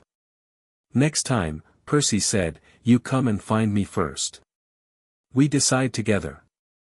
Yeah. Harry considered the terms. Okay, he said. But if something's coming and you're not there, if something's coming and I'm not there, Percy said, you do what you need to do. I trust you. Harry nodded. The nod of someone receiving a contract and filing it correctly. Annabeth appeared in the doorway. She had dust on her jacket from whatever modification work she'd been doing on the south perimeter, and her hair was loose from its tie, and she was carrying 2 bottles of water and the expression of a person who has run 3 separate crises simultaneously and is ready for dinner. Heck, it is coming tomorrow, she said. Ministry letter wants a meeting in 48 hours and that clock is running. Luke says his contacts confirmed that it was Yaxley, senior undersecretary at the ministry, who pushed the extraction letter past Dumbledore. Dumbledore is apparently furious. She sat on the bed on Harry's other side. How are the perimeters? Reinforced, Percy said. Talia's doing a rotation check. Good. She looked at Harry's map. Is that new? She pointed to a section in the underwater area that Harry had been working on, a structure of concentric circular platforms descending into a stylized deep-water city. That's Poseidon's palace, Percy said. He's been to Poseidon's palace. In his dreams. Annabeth looked at Harry. Your grandfather's palace. Harry nodded. It's very big, he said. And there are lots of hippocampi. And the city outside goes very deep and it's all lit up like the city from up high when it's night. He looked at Annabeth. Like Manhattan from the airplane. Atlantis, Annabeth said softly. I want to go there, Harry said. For real. Someday, Percy said. Yeah. Harry looked between them. Can I practice more tomorrow, he asked. Before the meetings. In the morning. Yeah, Percy said. We'll go to the dock at first light. Harry settled back against the wall with his map and his pencil and the quiet satisfaction of a child who has a plan for tomorrow in a bed with clean sheets and two people on either side of him who have made, in specific terms, a commitment about what happens next. He drew in comfortable silence for a few minutes while the Long Island evening settled over the camp and the water outside moved in its patient ongoing way. "Percy," Harry said, without looking up from the map. "Yeah." "That man from Olympus," Harry said. "The one with the snake stick. He's coming here." Percy and Annabeth both looked at him. "Not now," Harry said. He was still drawing, his attention on the map. "But soon. He's planning it." He looked up, and his eyes had the specific quality they sometimes had, the deep sea green going a shade deeper, the focused distance of a person hearing something other people couldn't. "He wants to take me somewhere and he's going to bring a lot of people." He paused. "I don't know how I know." "Athena's gift," Annabeth said quietly to Percy. "Starting early," Percy said. "Earlier than expected," she confirmed. She looked at Harry. "You're right," she said. "He's planning to come. But here's the thing about people who plan to come somewhere and take something, they have to actually get here. Through camp wards I've been modifying since 4 this morning. Past Percy. Past Talia and the hunters. Past Celine's people who are currently aligned with us. Past a full camp of trained demigods." She paused. "He's going to have a bad day." Harry looked at her. "Are you going to fight him?" "If he comes," she said, "he's going to find out what 2 children of the sea and wisdom look like when they've had enough of people deciding our family is a political resource." Harry processed this. He looked at Percy. "You're not afraid of him," he said. It wasn't a question, it was an observation, a check, a small person confirming the information they were using to calibrate their own response. "No," Percy said. "Good," Harry said. He looked back at his map. "Me neither." He added a figure to the top of the underwater palace, small, dark-haired, standing at the highest point looking out over the stylized ocean city. Percy looked at it for a moment. "Is that supposed to be you?" he asked. Harry considered the figure with the critical eye of an artist reviewing their own work. "Maybe," he said. "Or maybe it's both of us." He added a second figure next to the first one. Then a third. "Now it's all of us," he said, with the satisfaction of someone who has resolved a compositional problem. 3 figures, on the highest point of Atlantis, looking out over the underwater world. Lucius Malfoy arrived the next afternoon, 5 hours before Hecate. He brought 27 wizards, which was a significant tactical commitment, and he brought them through a transport point 2 miles east of camp and marched them through the Long Island woodland in a kind of organized formation that said he had a military advisor and was listening to them. He also brought a document from the Wizengamot, the formal wizarding legislative body, asserting jurisdictional authority over the child known as Harry Potter and requiring his immediate surrender under penalty of international magical law. The penalty included options Percy found genuinely creative. Percy stood at the camp's eastern perimeter and read the document. Then he handed it to Annabeth. She read it, folded it, and put it in her pocket. "We're not engaging with the legal framework," she said. "The legal framework is a distraction. A jurisdictional argument takes months and requires acknowledgement that their jurisdiction is relevant. We're not doing that." "Agreed," Percy said. Malfoy was visible at the tree line. He had the walking stick and the composed aristocratic bearing and the 27 wizards arrayed behind him in a V formation. He looked at the camp boundary with the focused attention of a man who had been briefed on its characteristics and believed he had accounted for them. He hadn't been briefed on the modifications Annabeth had been making since the night the ministry letter arrived. "Malfoy," Percy called across the boundary. "Last time we talked, I said you'd have a bad day if you came back uninvited. I want to confirm that assessment is still accurate." "Mr. Jackson," Malfoy called back. His voice was composed, carrying the distance easily. "I have a Wizengamot order." This is not a personal matter. This is a legal process under governing international magical. The child is under divine decree signed by the full Olympian Council, Percy said. 12 divine signatures, celestial bronze etching, binding in every domain that recognizes Greek divine authority. The Wiesengemot order is a piece of paper from a system that doesn't have jurisdiction over divine bloodline claims. He paused. You knew this before you came. Which means this isn't about the legal process. What is it actually about, Malfoy? A beat of silence. Something shifted in Malfoy's bearing. The boy has a role to play in our world, Malfoy said. He dropped the bureaucratic language. His actual voice had something almost direct in it, which Percy suspected was the closest he came to honesty. What he is, what you say he is, doesn't change that. The prophecy exists. Voldemort will return. When he does, Percy said, my son will make his own choices about how to respond to that. Not choices made for him by people who've been treating him like a chess piece since before he could walk. He looked at Malfoy steadily. He's 4. He has years before any of that matters. And in those years, he's going to grow up knowing who he is and what he can do, and he's going to be exactly the person who can handle whatever comes. Not because of a prophecy that you and Dumbledore have been managing as a resource. Because of who his parents are and what we're going to teach him. He paused. Take your wizards and go home, Malfoy. I'm afraid, Malfoy said, with the careful weight of a man deploying a phrase with specific meaning, that's not possible. He raised his wand. Behind him, 27 wands came up in coordinated motion.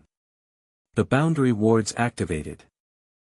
Not the standard resonance pulse of an undisturbed ward, but the acute architectural response of Annabeth's modified version, a system she designed specifically to handle magical assault while maintaining selective permeability, meaning it let through what she wanted and stopped everything else with a completeness that made the standard ward look like a screen door. The first coordinated volley of spells hit the ward and stopped dead, absorbed into the modified structure the way a wave is absorbed by a seawall. No reflective blast, no dramatic display, just the spells going in and not coming out, taken apart at the structural level. Malfoy fired a second sequence, more complex. Still nothing. The ward modifications include a magical decomposition layer, Annabeth said, appearing at Percy's shoulder as she had a reliable habit of doing. It's adapted from Hecate's boundary theory. Celine helped me finish it last night. She sounded professionally satisfied. It basically digests incoming magical constructs and converts the energy to ward reinforcement. The harder they push, the stronger it gets. Malfoy fired a third time. The ward hummed. Got slightly brighter. Annabeth, Percy said. Yeah. Can I go out there now? She considered the tactical situation for approximately 1 second. Yes, she said. Take Talia. Percy and Talia stepped through the ward simultaneously. What followed was not elegant. Percy had never been the kind of fighter who was elegant, he was the kind of fighter who was effective, which was different, a combination of Poseidon heritage speed and the specific combat education of a person who had been in genuine life-or-death fights since age 12. Talia had the Daughter of Zeus attack pattern, which involved lightning and the particular aggressive grace of someone trained by Artemis. They moved through the 27 wizards like weather, not invulnerable, not untouchable, but operating at a level and speed that the wizards hadn't calculated for. Stunning spells deflected into water columns. Binding curses hit the earth and got answered with seismic response. Talia's shield sent 3 coordinated curses back at their senders with the electric precision of someone who had spent years making deflection a weapon. Percy took a cutting curse on his left arm that left a gash he'd deal with later and responded by pulling every water molecule from the surrounding woodland air into a sustained pressure curtain that pushed the nearest cluster of wizards back 30 feet without touching them. 17 of the 27 made the rational assessment and operate away within the first 3 minutes. The remaining 10 were either braver, more committed, or less realistic about the situation. Malfoy himself hadn't moved. He stood at the center of what was left of his formation, no longer attacking, watching the combat with the calculating attention of a man revising a plan in real time. Percy noted this and kept it in mind. One of the 10 remaining wizards threw a curse Percy recognized from Dumbledore's intelligence briefing, not a stunner, not a binder, but one of the curses in the dark category, the unforgivable classification, green, and aimed directly at Percy with the specific intention of ending the conversation permanently. Percy felt it coming the way you feel weather coming, the shift in magical pressure, the specific frequency of a killing construct moving through the air. He moved. The curse hit the ground where he'd been standing and left a scorch mark in the summer grass. Harry had survived this at 15 months old. Percy was 23 with a decade of active combat experience. He turned back to the wizard who'd thrown it. The wizard had the look of a person who had expected an outcome and was processing its absence. "That was a mistake," Percy said, with the absolute level voice. The water in the Long Island Sound responded. Not subtly. Not with the contained application of an experienced demigod managing his power in a populated area. Percy let go of the restraint that he maintained as a courtesy to the world around him, the automatic throttle he kept on the ocean's answer to his will, and the sound came. A column of it. 40 feet high, lifting straight from the water half a mile away and moving overland with the coherent, directed force of water that has a destination. It didn't run, it moved, purposeful, architectural, the way Annabeth thought about load-bearing structures, carrying exactly the force required to make an unambiguous point. It hit the 10 remaining wizards in a contained burst, not a wave designed to drown, but a water impact at sufficient force to knock unconscious, to disarm, to conclude the encounter without permanent damage. All 10 were on the ground. All 10 were breathing. None of them were going to be doing anything else for some time. Malfoy had moved. 3 steps to the right, outside the column's radius. Smart. Fast. Percy respected the survival instinct even as he turned to face him. They stood 12 feet apart in the summer woodland with the aftermath settling around them. Malfoy looked at Percy. He looked at what was left of his formation. He looked at the camp ward behind Percy, reinforced and humming, with Annabeth visible through its shimmer at her modified architecture. "You could have killed them," Malfoy said. He said it with the specific tone of someone recalibrating a fundamental calculation. "Yes," Percy said. "But you didn't." "My son is watching," Percy said simply. And more importantly, they were wrong about the situation, but a couple of them are young enough to still figure that out. Killing people for being wrong is Voldemort's lane. Not mine. Malfoy was quiet for a moment. "Your intelligence about this camp," Percy said. "You used that observation visit to map our defenses.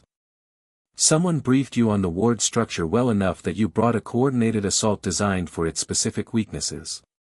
He held Malfoy's gaze. "The ward structure you were briefed on is the original structure. Annabeth finished the modifications this morning. So your briefing was at least 12 hours old." He paused. "I want to know who briefed you, because that person had access to current camp intelligence and shouldn't have." Malfoy said nothing. "Think about whether your silence is worth the alternative," Percy said. "I've been patient today because I was dealing with multiple situations at once. That patience has a budget." Malfoy looked at him. The cold light eyes made their calculation. "Yaxley," he said finally. "At the Ministry. He has a contact on Olympus who had access to the council meeting record." "A contact on Olympus," Percy said. "A minor divine attendant," Malfoy said. "Paid. Not significantly placed, just the perimeter record access." Percy made a note of this for Annabeth. "Go," he said to Malfoy. "Take your people. Heal them. And tell the people who sent you that the next approach to my family is the last approach, because I will stop being creative about consequences." Malfoy looked at him for one more moment. Then he took his people and he left. Percy stood in the woodland for a moment, the summer day settling around him, the long island sound in the middle distance returning to its normal level with the quiet practicality of water that has made its point. He had a gash on his left arm that needed attention. He needed to tell Annabeth about the Olympus contact. He had Hecate arriving in 4 hours and the ministry's 48-hour window expiring in approximately 23. He turned back to camp. Harry was at the boundary ward, not through it, precisely at it, one hand touching the shimmer of it, watching through it with those ocean-deep eyes. Phoebe was 3 feet behind him, respecting both her assignment and the obvious fact that this child had positioned himself here and was not moving until he was ready. He had watched everything. Percy walked back through the ward. Harry's hand was still on the shimmer of it. He looked up at Percy with the expression that Percy was still learning to read, the complicated layered expression of a person who has processed something large and is integrating it. "You controlled it," Harry said. "The water. You decided exactly how much." "Yeah," Percy said. "You were angry," Harry said. "Not a criticism, an observation, precise and fair. When the green curse, I know what that is. I've seen it before. In my dreams. That's what happened to me, isn't it?" He said it without effect, a child putting a fact in its correct place. "When I was a baby." Percy crouched in front of him. The gash on his arm was bleeding and he ignored it. "Yeah," he said. "Something like that happened. A long time ago. Before you can remember." "It didn't work," Harry said. "No," Percy said. "It didn't work." Harry looked at the scorch mark on the grass where the curse had hit, still visible 30 feet away. "Because of what we are," he said. "Because of what we are," Percy confirmed. Harry looked at his father's arm. "You're bleeding," he said. "I know. It's fine." Harry touched the gash with 2 fingers, with the focused attention he brought to waterwork. Percy felt the specific coolness of directed water pressure, gentle, the kind of application that was medically rather than militarily oriented, pulling fluid to the surface to clean, managing pressure to slow bleeding, a child's instinctive application of a gift that didn't know the word medicine but understood it in the language of water. The bleeding slowed. Percy looked at his arm. "Harry. That's healing application.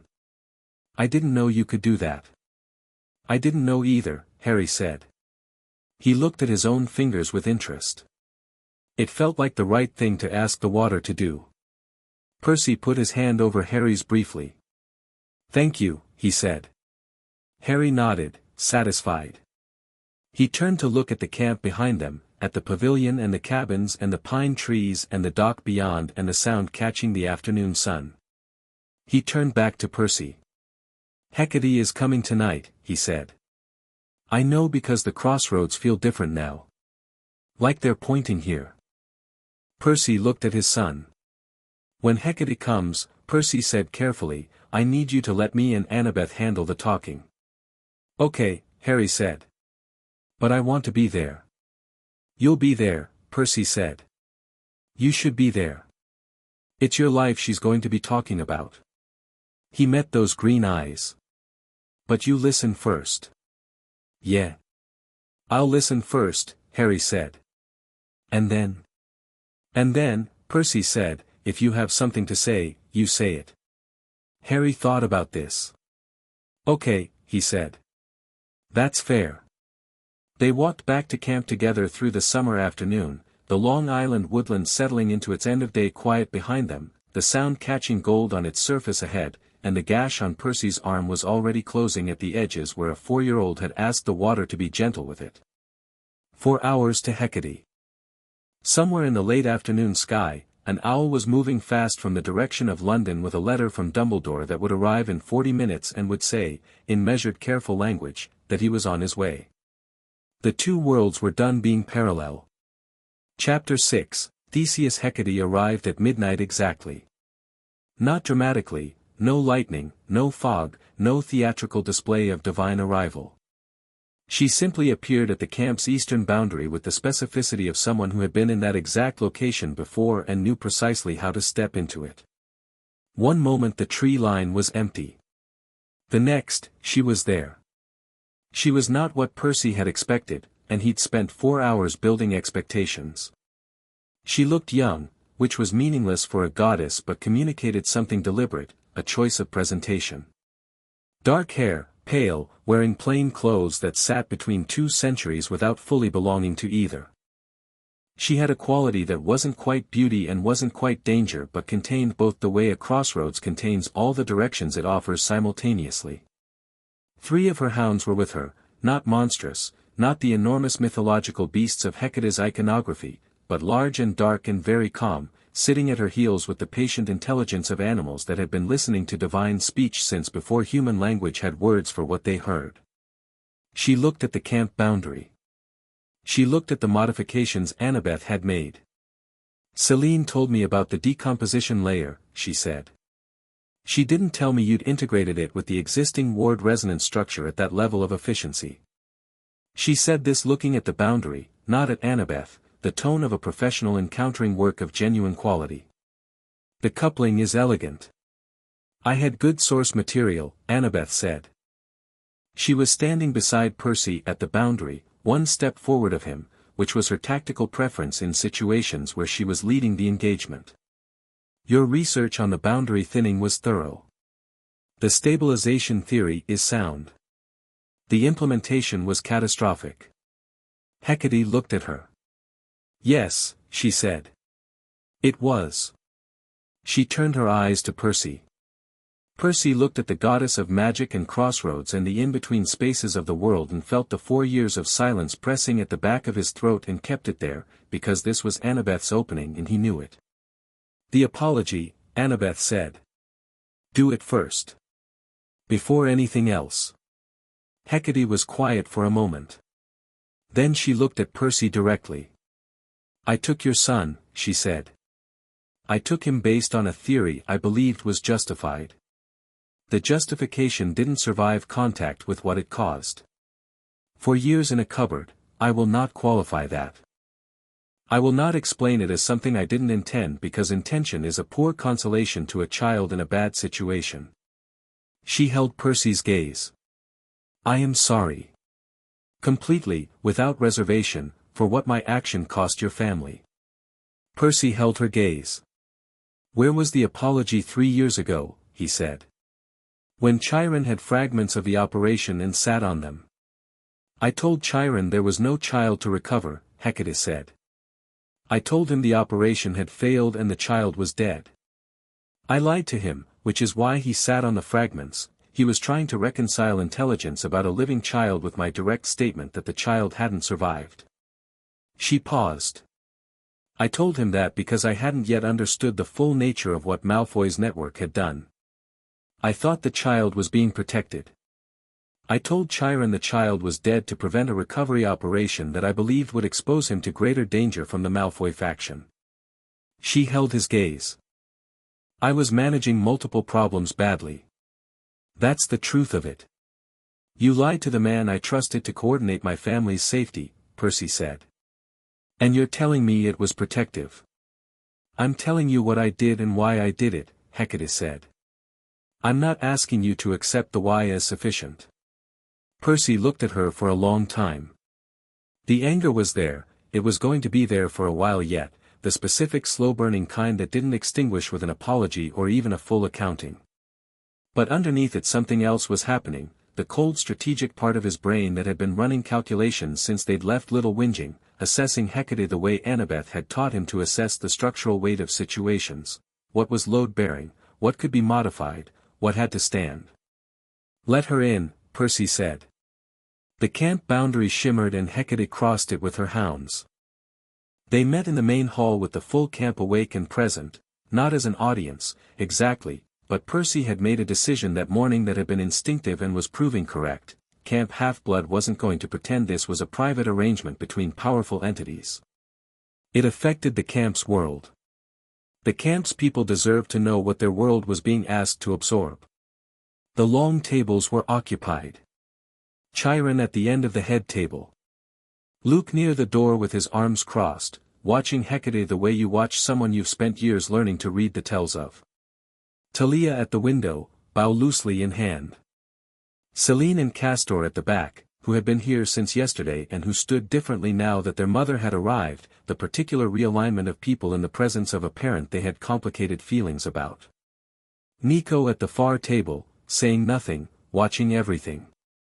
Annabeth beside Percy at the front. And Harry, sitting between Percy and Annabeth at the center of the head table, because Percy had thought about this for 4 hours and made a deliberate choice. Harry was present. Harry was at the center. This was about him, and he was 4 years old and already wiser than most people twice his age, and he deserved to be in the room where it was discussed. Harry was looking at Hecate with the focused assessment he gave everything, and Hecate was very carefully not looking at Harry, which told Percy more about her guilt than anything she'd said at the boundary. The boundary data, Annabeth said. All of it. Hecate produced it. A thick sheaf of material, parchment and something that wasn't quite parchment, divine writing and magical notation coexisting on the same pages, 15 years of measurements and calculations, and the kind of thorough analytical work that you do when you believe you are the only person who fully understands an oncoming catastrophe and are working against a clock. Annabeth went through it with a systematic speed that acknowledged the quality of the work even as she annotated it with questions and corrections. Your boundary coefficient is slightly off, Annabeth said, at the 3rd page. You're using a linear decay model. The actual rate has an exponential component in the last 4 years. Show me, Hecate said. Annabeth showed her. Hecate looked at it. That changes the timeline, she said. It shortens it, Annabeth said. 8 to 12 years becomes 5 to 8, with accelerating variance. Which means the problem is more urgent than your original operation timeline accounted for. She looked up. And it means the keystone theory isn't just theoretically useful. It's actively necessary on a timeline that corresponds to Harry's development arc. She said Harry, Percy noticed, not Theseus, choosing Harry because Harry was who the boy was now, a person with his own name that he'd introduced himself with and that Percy had been using because it was his. What is the keystone function in practical terms? Percy asked. Not the theory. What does it actually require of him? Hecate looked at the head table, at the space between Percy and Annabeth and Harry, and something in her expression was very careful. In its correct form, she said, it requires nothing extraordinary. The stabilizing resonance is generated by his existing. By his development. By a person who genuinely embodies both traditions growing into the full expression of both. She paused. It's not a ritual. It's not a role. It's a person who is authentically themselves, in both dimensions of what they are. The stabilization is a side effect of integrity, not a purpose imposed from outside. Percy looked at her. You're saying the boundary stabilizes as long as our son grows up knowing who he is. Yes, Hecate said. Both traditions. Both, fully, without one overriding the other. Percy leaned back. He looked at Annabeth, who was looking at the data, and at Harry, who was looking at Hecate with the expression that Percy privately thought of as the Athena expression, the specific focused architecture of a mind that has a question and is deciding on the optimal approach to asking it. Why didn't you just tell them? Harry said. The room went quiet. Hecate looked at Harry. Actually looked at him, for the first time since she'd crossed the boundary, the full attention of a goddess of crossroads and magic directed at a 4-year-old boy who had just asked the question that stripped every strategic and political layer off the situation and found the structural thing beneath. I didn't tell them, Hecate said, and her voice was different from any tone she'd used since arriving, something less composed and more honest, because I was afraid they would say no. And if they said no, the boundary continued to thin and I had no solution. So I chose to act rather than ask. She looked at Harry without flinching. That was wrong. Yeah, Harry said. It was. He said it not with condemnation but with the simple factual weight of a child who has encountered wrong decisions before and recognizes the pattern. But you're asking now. I'm asking now, Hecate said. Harry looked at her for another moment. Then he looked at Percy. Then at Annabeth. He seemed to be doing some private internal calculation, running variables through whatever the 4-year-old version of Athena's strategic intelligence looked like when it had been developing in a cupboard under the stairs with nothing to engage it but the sound of water in his dreams and a crayon. "Okay," Harry said. He looked back at Hecate. "I'm not a keystone," he said clearly. "I'm a person. I'll grow up in both traditions because that's what I am and because Percy and Annabeth said both. But I'm not doing it so the boundary stays stable." He paused. "That part is just," he searched for the word. "A benefit," Annabeth offered. "A benefit," Harry repeated. "It's a benefit. Not a reason." Hecate looked at this child, this 4-year-old who had been in her family's care and her family's catastrophic mistake, who had survived a killing curse and raised water panels in a practice pool and spoken to hippocampi at dawn and asked the only truly important question in the room, and something in the goddess of crossroads shifted. Not guilt, she'd been carrying that since the moment she'd understood what the Dursley house actually looked like. Something else. Something that was closer to recognition, the specific thing that happens when you encounter evidence that your worst choices produced, in spite of everything, something that could not be entirely ruined. "No," Hecate said. "Not a reason. A benefit." She held Harry's gaze. "I agree. Then we can work together," Harry said. He looked at Percy, checking. "Right?" Percy looked at his son. At the absolute directness, the complete absence of grudge that was not naivety but was the specific grace of a person who has decided that forward is the only useful direction. He looked at Annabeth, who had the expression she wore when something happened that she hadn't fully anticipated and had decided to approve of. "On conditions," Percy said. "Full data access, ongoing. Any operation that touches our family goes through us first. No unilateral moves. Ever." "Agreed," Hecate said. "And accountability," Annabeth said. "The 3 faction members who physically executed the abduction face divine justice. Standard process. Hecate cooperates fully with the proceedings." A beat of silence. Then, "Agreed." "Then yes," Percy said. "We can work together." Dumbledore arrived at 2 in the morning, 40 minutes after Hecate. Percy had felt the magical approach from half a mile out, the specific signature of a very old and very powerful wizard navigating the mortal world with the ease of someone who had been doing it for a long time. He met Dumbledore at the boundary rather than the main hall, because the main hall was currently occupied by Hecate and the camp and a situation that was not yet ready for another large variable. Dumbledore looked at him with the half-moon spectacles and the silver beard and the calm assessing eyes. He looked tired in a way that wasn't physical. He looked like a man who had been carrying something for decades and had recently understood that he'd been carrying it wrong. "The ministry letter," Percy said. "That wasn't you." "No," Dumbledore said. "It was Yaxley, using the legitimate authority of the Wisingamot as cover for an extraction operation coordinated with Malfoy's network. I have been insufficiently attentive to the internal politics of the ministry." He paused. "A fault I am correcting. Yaxley had an Olympian contact feeding him current camp intelligence," Percy said. "Minor divine attendant with perimeter record access. I've passed the information to Hermes for investigation." Dumbledore nodded. "Lucius Malfoy came to you with 27 wizards," he said. "He left with fewer that could walk," Percy said. A brief pause. "Were there fatalities?" "No," Percy said. "I had my son watching." Dumbledore looked at him. The tiredness in his face became something more complex. "You chose restraint in combat with enemies carrying killing curses," he said, "because your child was observing."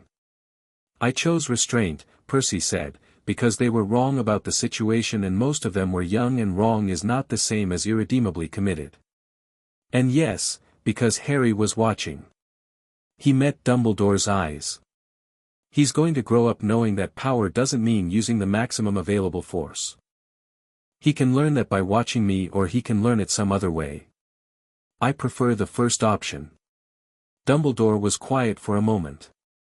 The prophecy, he said then. He said it differently from all the previous times, not as a trump card, not as a framework, but as a subject he was approaching with genuine uncertainty. I've been thinking about it since our conversation at the pavilion. About the shape I assumed the fulfillment would take. He paused. You said your son would make his own choices. I've been sitting with that. And? Percy said. And I think, Dumbledore said carefully, that I have been treating the prophecy as a blueprint when it is, in fact, a description of potential. The difference between those two things is the entirety of a person's agency. He held Percy's gaze. I would like to help him. Not manage him. Not position him. Help him. In both worlds. If you'll allow it. Percy looked at him. He looked at this brilliant, flawed, genuinely well-intentioned man who had made decisions that Percy couldn't fully forgive and wouldn't fully condemn because the context of them was real even when the decisions were wrong. He looked at the wizard who had left a child in a cupboard for the sake of a ward structure and who had come at 2 a.m. with tired eyes and an honest admission. Tell me the Horcruxes, Percy said. All of them. What you know and what you suspect. We deal with Voldemort on a timeline we choose, with information we have, and Harry learns about it when he's ready, which is our call, not yours. Agreed, Dumbledore said, with the immediacy of a man accepting terms he considers fair. Then let's talk, Percy said. He stepped back from the boundary. Come in. The meeting that followed lasted 3 hours and produced, in Annabeth's assessment, the most significant strategic document since the Olympian Compact, a working framework between Camp Half-Blood, Hecate's cooperative faction, and Dumbledore's most trusted network for the shared management of both the Voldemort situation and the boundary stabilization, with Harry's development at its center but his agency at its foundation. Harry slept through most of it, which was appropriate. He woke before dawn again, as he had every morning since they'd brought him to camp, with the specific reliability of a child whose internal clock was calibrated to the water's rhythm rather than the sun's. Percy woke when Harry woke because that was how it worked between them now, the tide-pull connection operational in both directions. He found Harry already at the cabin door, boots on, one hand on the latch. Doc. Percy said. Doc, Harry confirmed. They went. The morning was the particular quality of August pre-dawn on Long Island, warm and still with a ground mist that the sun would burn off in an hour, the sound perfectly flat in the windless dark. The dock extended into water that was so still it was indistinguishable from dark glass, the stars reflected in it with impossible clarity, the horizon where water met sky visible only as the line where the stars ran out. Harry stood at the end of the dock with his hands at his sides and looked out at it. Percy stood beside him and looked out with him. He didn't speak.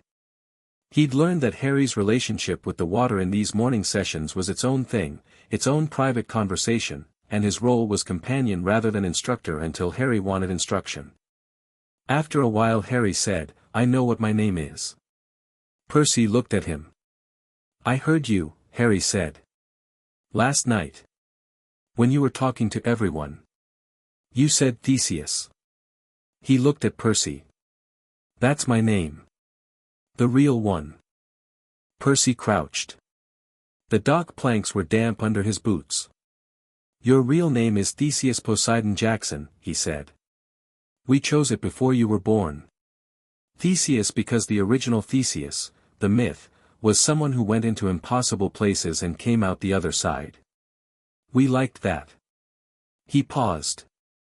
But you've been Harry for 4 years. That's real too.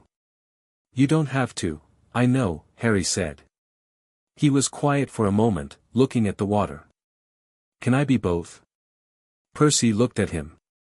Yeah, he said. Of course you can. Harry Theseus Jackson, Harry said. Trying it out. Turning it over. The specific careful process of a person fitting themselves into a name that had been waiting for them. Harry Theseus Jackson, Percy repeated. Yeah. That works. Harry looked at the water. He raised his hands. The sound responded the way it always responded, immediately, attentively, the water turning toward him with the orientation of something that has been listening and is glad to be asked. He raised a column, taller than the 4 feet from the practice pool, taller than anything he'd done in deliberate practice. 6 feet, 8 feet, white water in the dark morning, rising straight and holding with the clean certainty of complete control. Then he did something new. He shaped it. Not just a column, a form. The water organized itself into a figure, tall and human-shaped, and then the figure was a horse, and then the figure split into several smaller shapes that moved in relation to each other with the slow deliberate choreography of someone who was not just moving water but thinking in it, constructing in it. The Athena architectural intelligence meeting the Poseidon elemental gift in a 4-year-old's hands and producing something Percy had no framework for. He held his breath.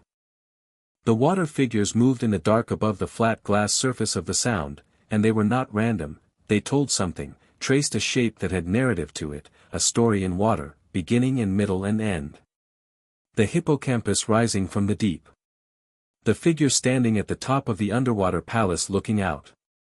3 figures, together, on the highest point. Harry lowered his hands and the water settled back without a splash. He turned to Percy.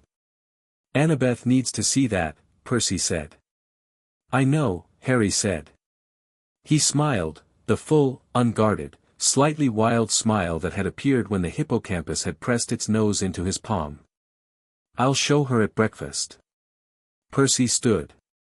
He put his hand on Harry's shoulder and they stood at the end of the dock together looking out at Long Island Sound as the sky at the horizon began to differentiate from the water, the first intimation of dawn separating the two darknesses into their proper elements. "Percy," Harry said. "Yeah. What happens now?"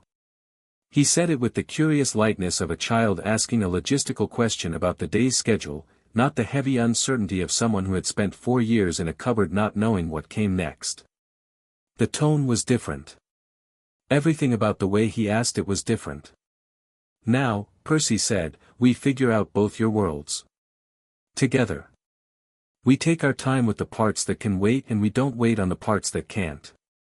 You grow up knowing what you are and what you can do and who's with you.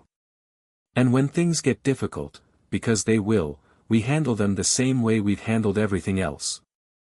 "Together," Harry said. "Together," Percy said.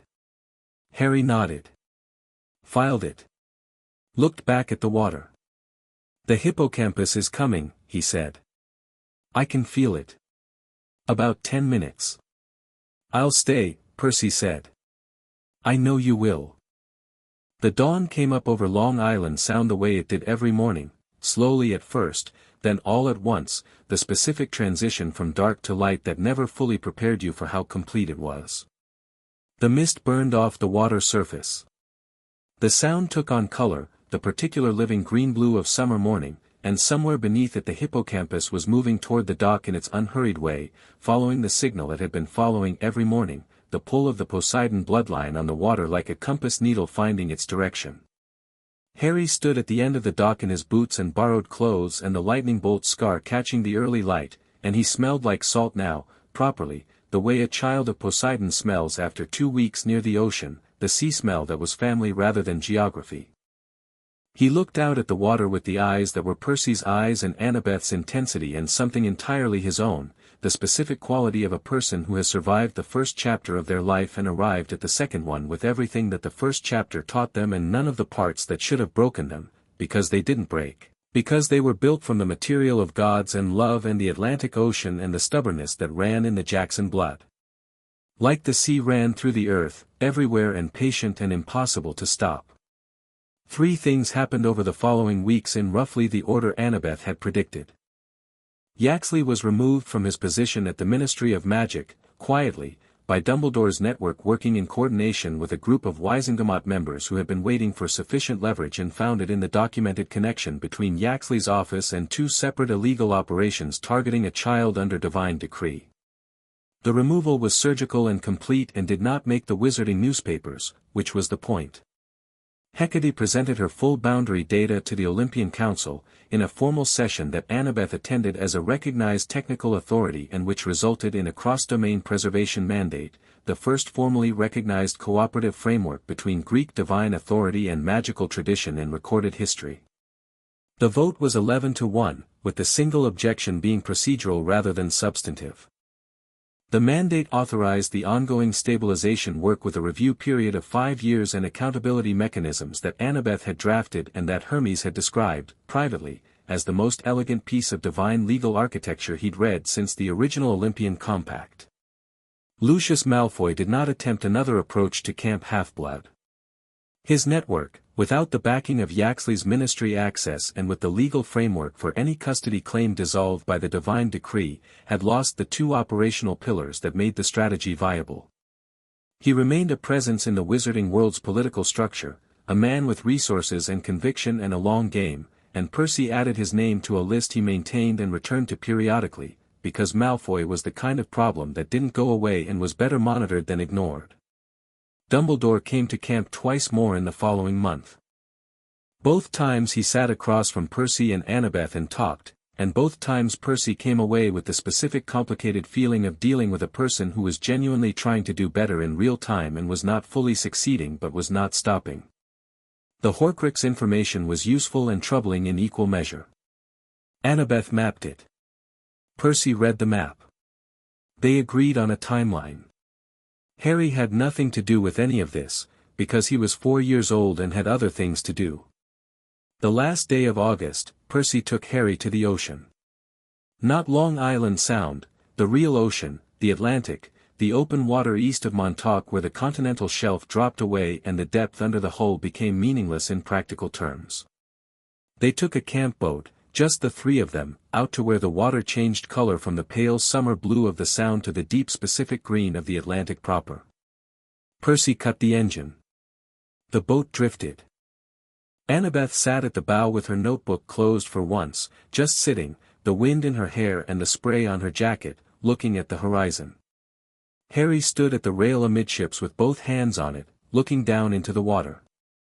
The ocean came up to meet him the way it had been doing since Little Whinging, not the contained response of a practice pool or the familiar attentiveness of the Sound, but the full ocean, the vast patient permanent one, responding to the child of Poseidon standing at its surface with the complete and absolute recognition of something very large acknowledging something that belongs to it.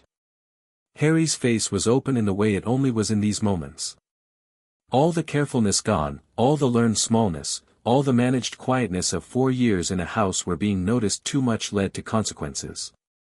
Just a small boy standing over the deep water with his hands on a rail and his green eyes on the color below and his whole face given over to the experience of being exactly where he was supposed to be.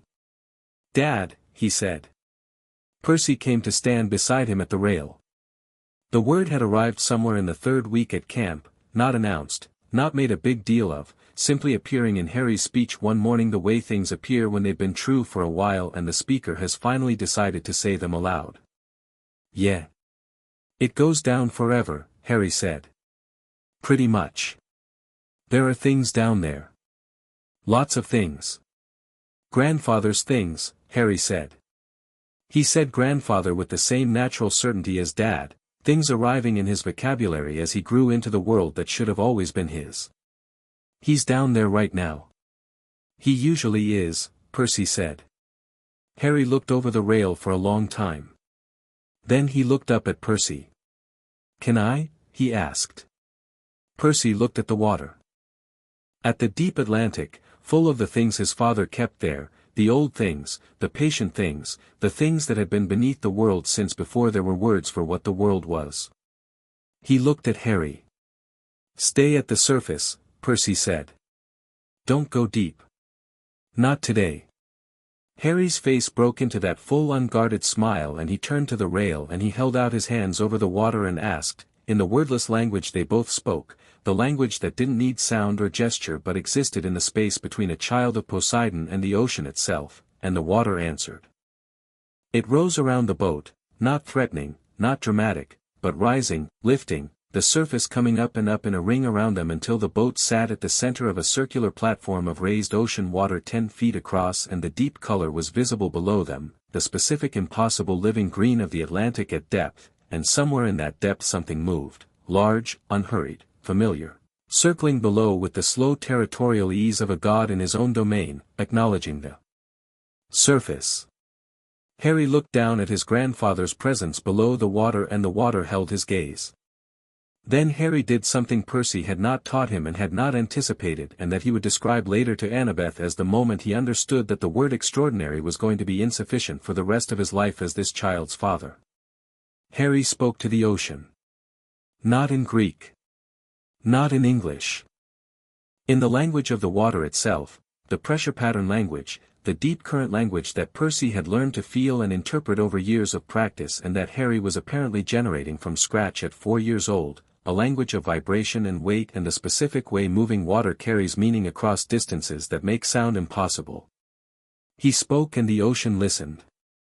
Below the boat, Poseidon's presence stilled.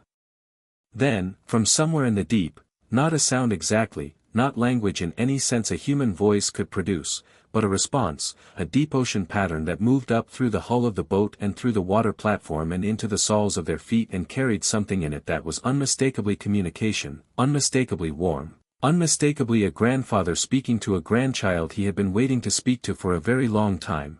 From the deep, the ocean spoke back. Harry's face. Percy was never going to have a word for Harry's face in that moment. He watched his son hear the ocean speaking back to him and watched everything in that face, the 4 years of cupboard silence and bad meals and too big clothes and water that moved when he didn't want it to and adults who didn't understand and the dreaming and the loneliness and the crayon waves on the inside of a small door, watched all of it receive an answer, not a resolution exactly, not a fixing of anything, but an answer, a recognition, a voice from the deep saying I know you, you are mine, you have always been mine. You are exactly what you are supposed to be. The water platform settled gently back to sea level. Harry turned from the rail. His eyes were bright and his face was flushed, and he had the look of a person who has just been told something so fundamental about themselves that everything previous reorganizes around it. He crossed the deck to where Annabeth was sitting at the bow and climbed into her lap with the directness of a child claiming a space he's decided belongs to him. She wrapped her arms around him and he leaned back against her and she pressed her lips against the top of his dark head and held on. Percy sat on the deck across from them with his back against the rail and the Atlantic behind him and the sun high and the boat drifting east on the current. The three of them sat in the late August sun on the open ocean and the water moved around them with the specific rhythm of water that is at rest, the deep slow rhythm of an ocean that has no emergency, that has been doing this since before the first word was spoken about it and will be doing it long after the last word is said. Harry looked at Percy from Annabeth's lap. He had his hand on her arm around him, and the scar on his forehead was in the sun and his eyes were the green of the deep water and he looked, for the first time, precisely his age, not the careful, watchful, managed version of 4 years old that a cupboard produces, but the real thing, the age with its full texture, wonder and tiredness and the aftermath of something enormous processed into the body, settling. I want to come back here, Harry said. We will, Percy said. Every summer. Every summer. Harry considered. And Christmas? Christmas is your call. Harry thought about Christmas. Maybe Christmas too, he said. If it's not too cold. The water doesn't get cold for us the way it does for other people, Percy said. Harry's eyes widened slightly. Oh, he said. He processed this. That's excellent. Annabeth laughed, a real laugh, full and surprised, the laugh of someone who has been handed back something they thought they lost. Percy looked at her laugh and at Harry's expression of pleased discovery and at the Atlantic behind them and felt the specific quality of a life rearranging itself into its proper shape, the way the water arranged itself when he asked it to, not forced into a form, but settling into the one it was always going to take. Harry Theseus Jackson, Annabeth said quietly, into his hair. Yeah, Harry said. I have something for you. She reached into her jacket pocket and produced a small object. She'd been working on it for a week, Percy knew, using techniques from Cabin 9's forge adapted with wizarding goldwork that she'd studied from Dumbledore's reference texts. A bracelet, simple, celestial bronze and something that carried the specific warmth of magical metal alongside it, an alloy she'd designed herself for a purpose she'd had in mind since they'd left the diagnostic chamber with Chiron's confirmation. Harry turned it in his hands, looking at it with the focused attention of an architect's son examining construction. "It's a key," Annabeth said. "In the sense that keys are how you go between places.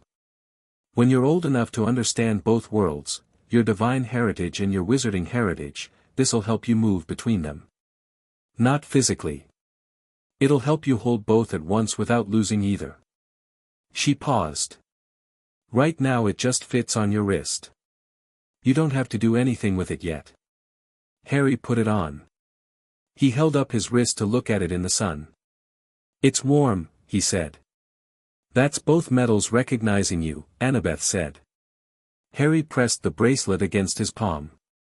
The warmth moved up his wrist, a slow tide of it, and the water around the boat responded the way it always responded to Harry, the specific quiet orientation of the Atlantic turning its attention to one of its own. He lowered his arm. He leaned back against Annabeth and looked at Percy, and somewhere in the middle distance the horizon was exact and blue and endless and the day was entirely itself. "Okay," Harry said. Percy raised an eyebrow. "Okay," Harry said again, with the specific weight of a person using a single word to mean many things simultaneously, in the way that people who are beginning to understand language use simple words for large things.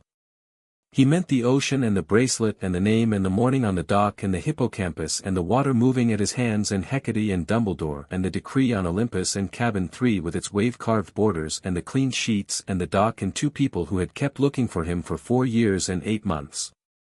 He meant all of it. He meant himself. "Okay," Percy agreed. The boat drifted east on the Atlantic current, 3 people in the late summer sun, and the ocean held them exactly as it holds everything it loves, completely, without agenda, for as long as the thing wants to be held.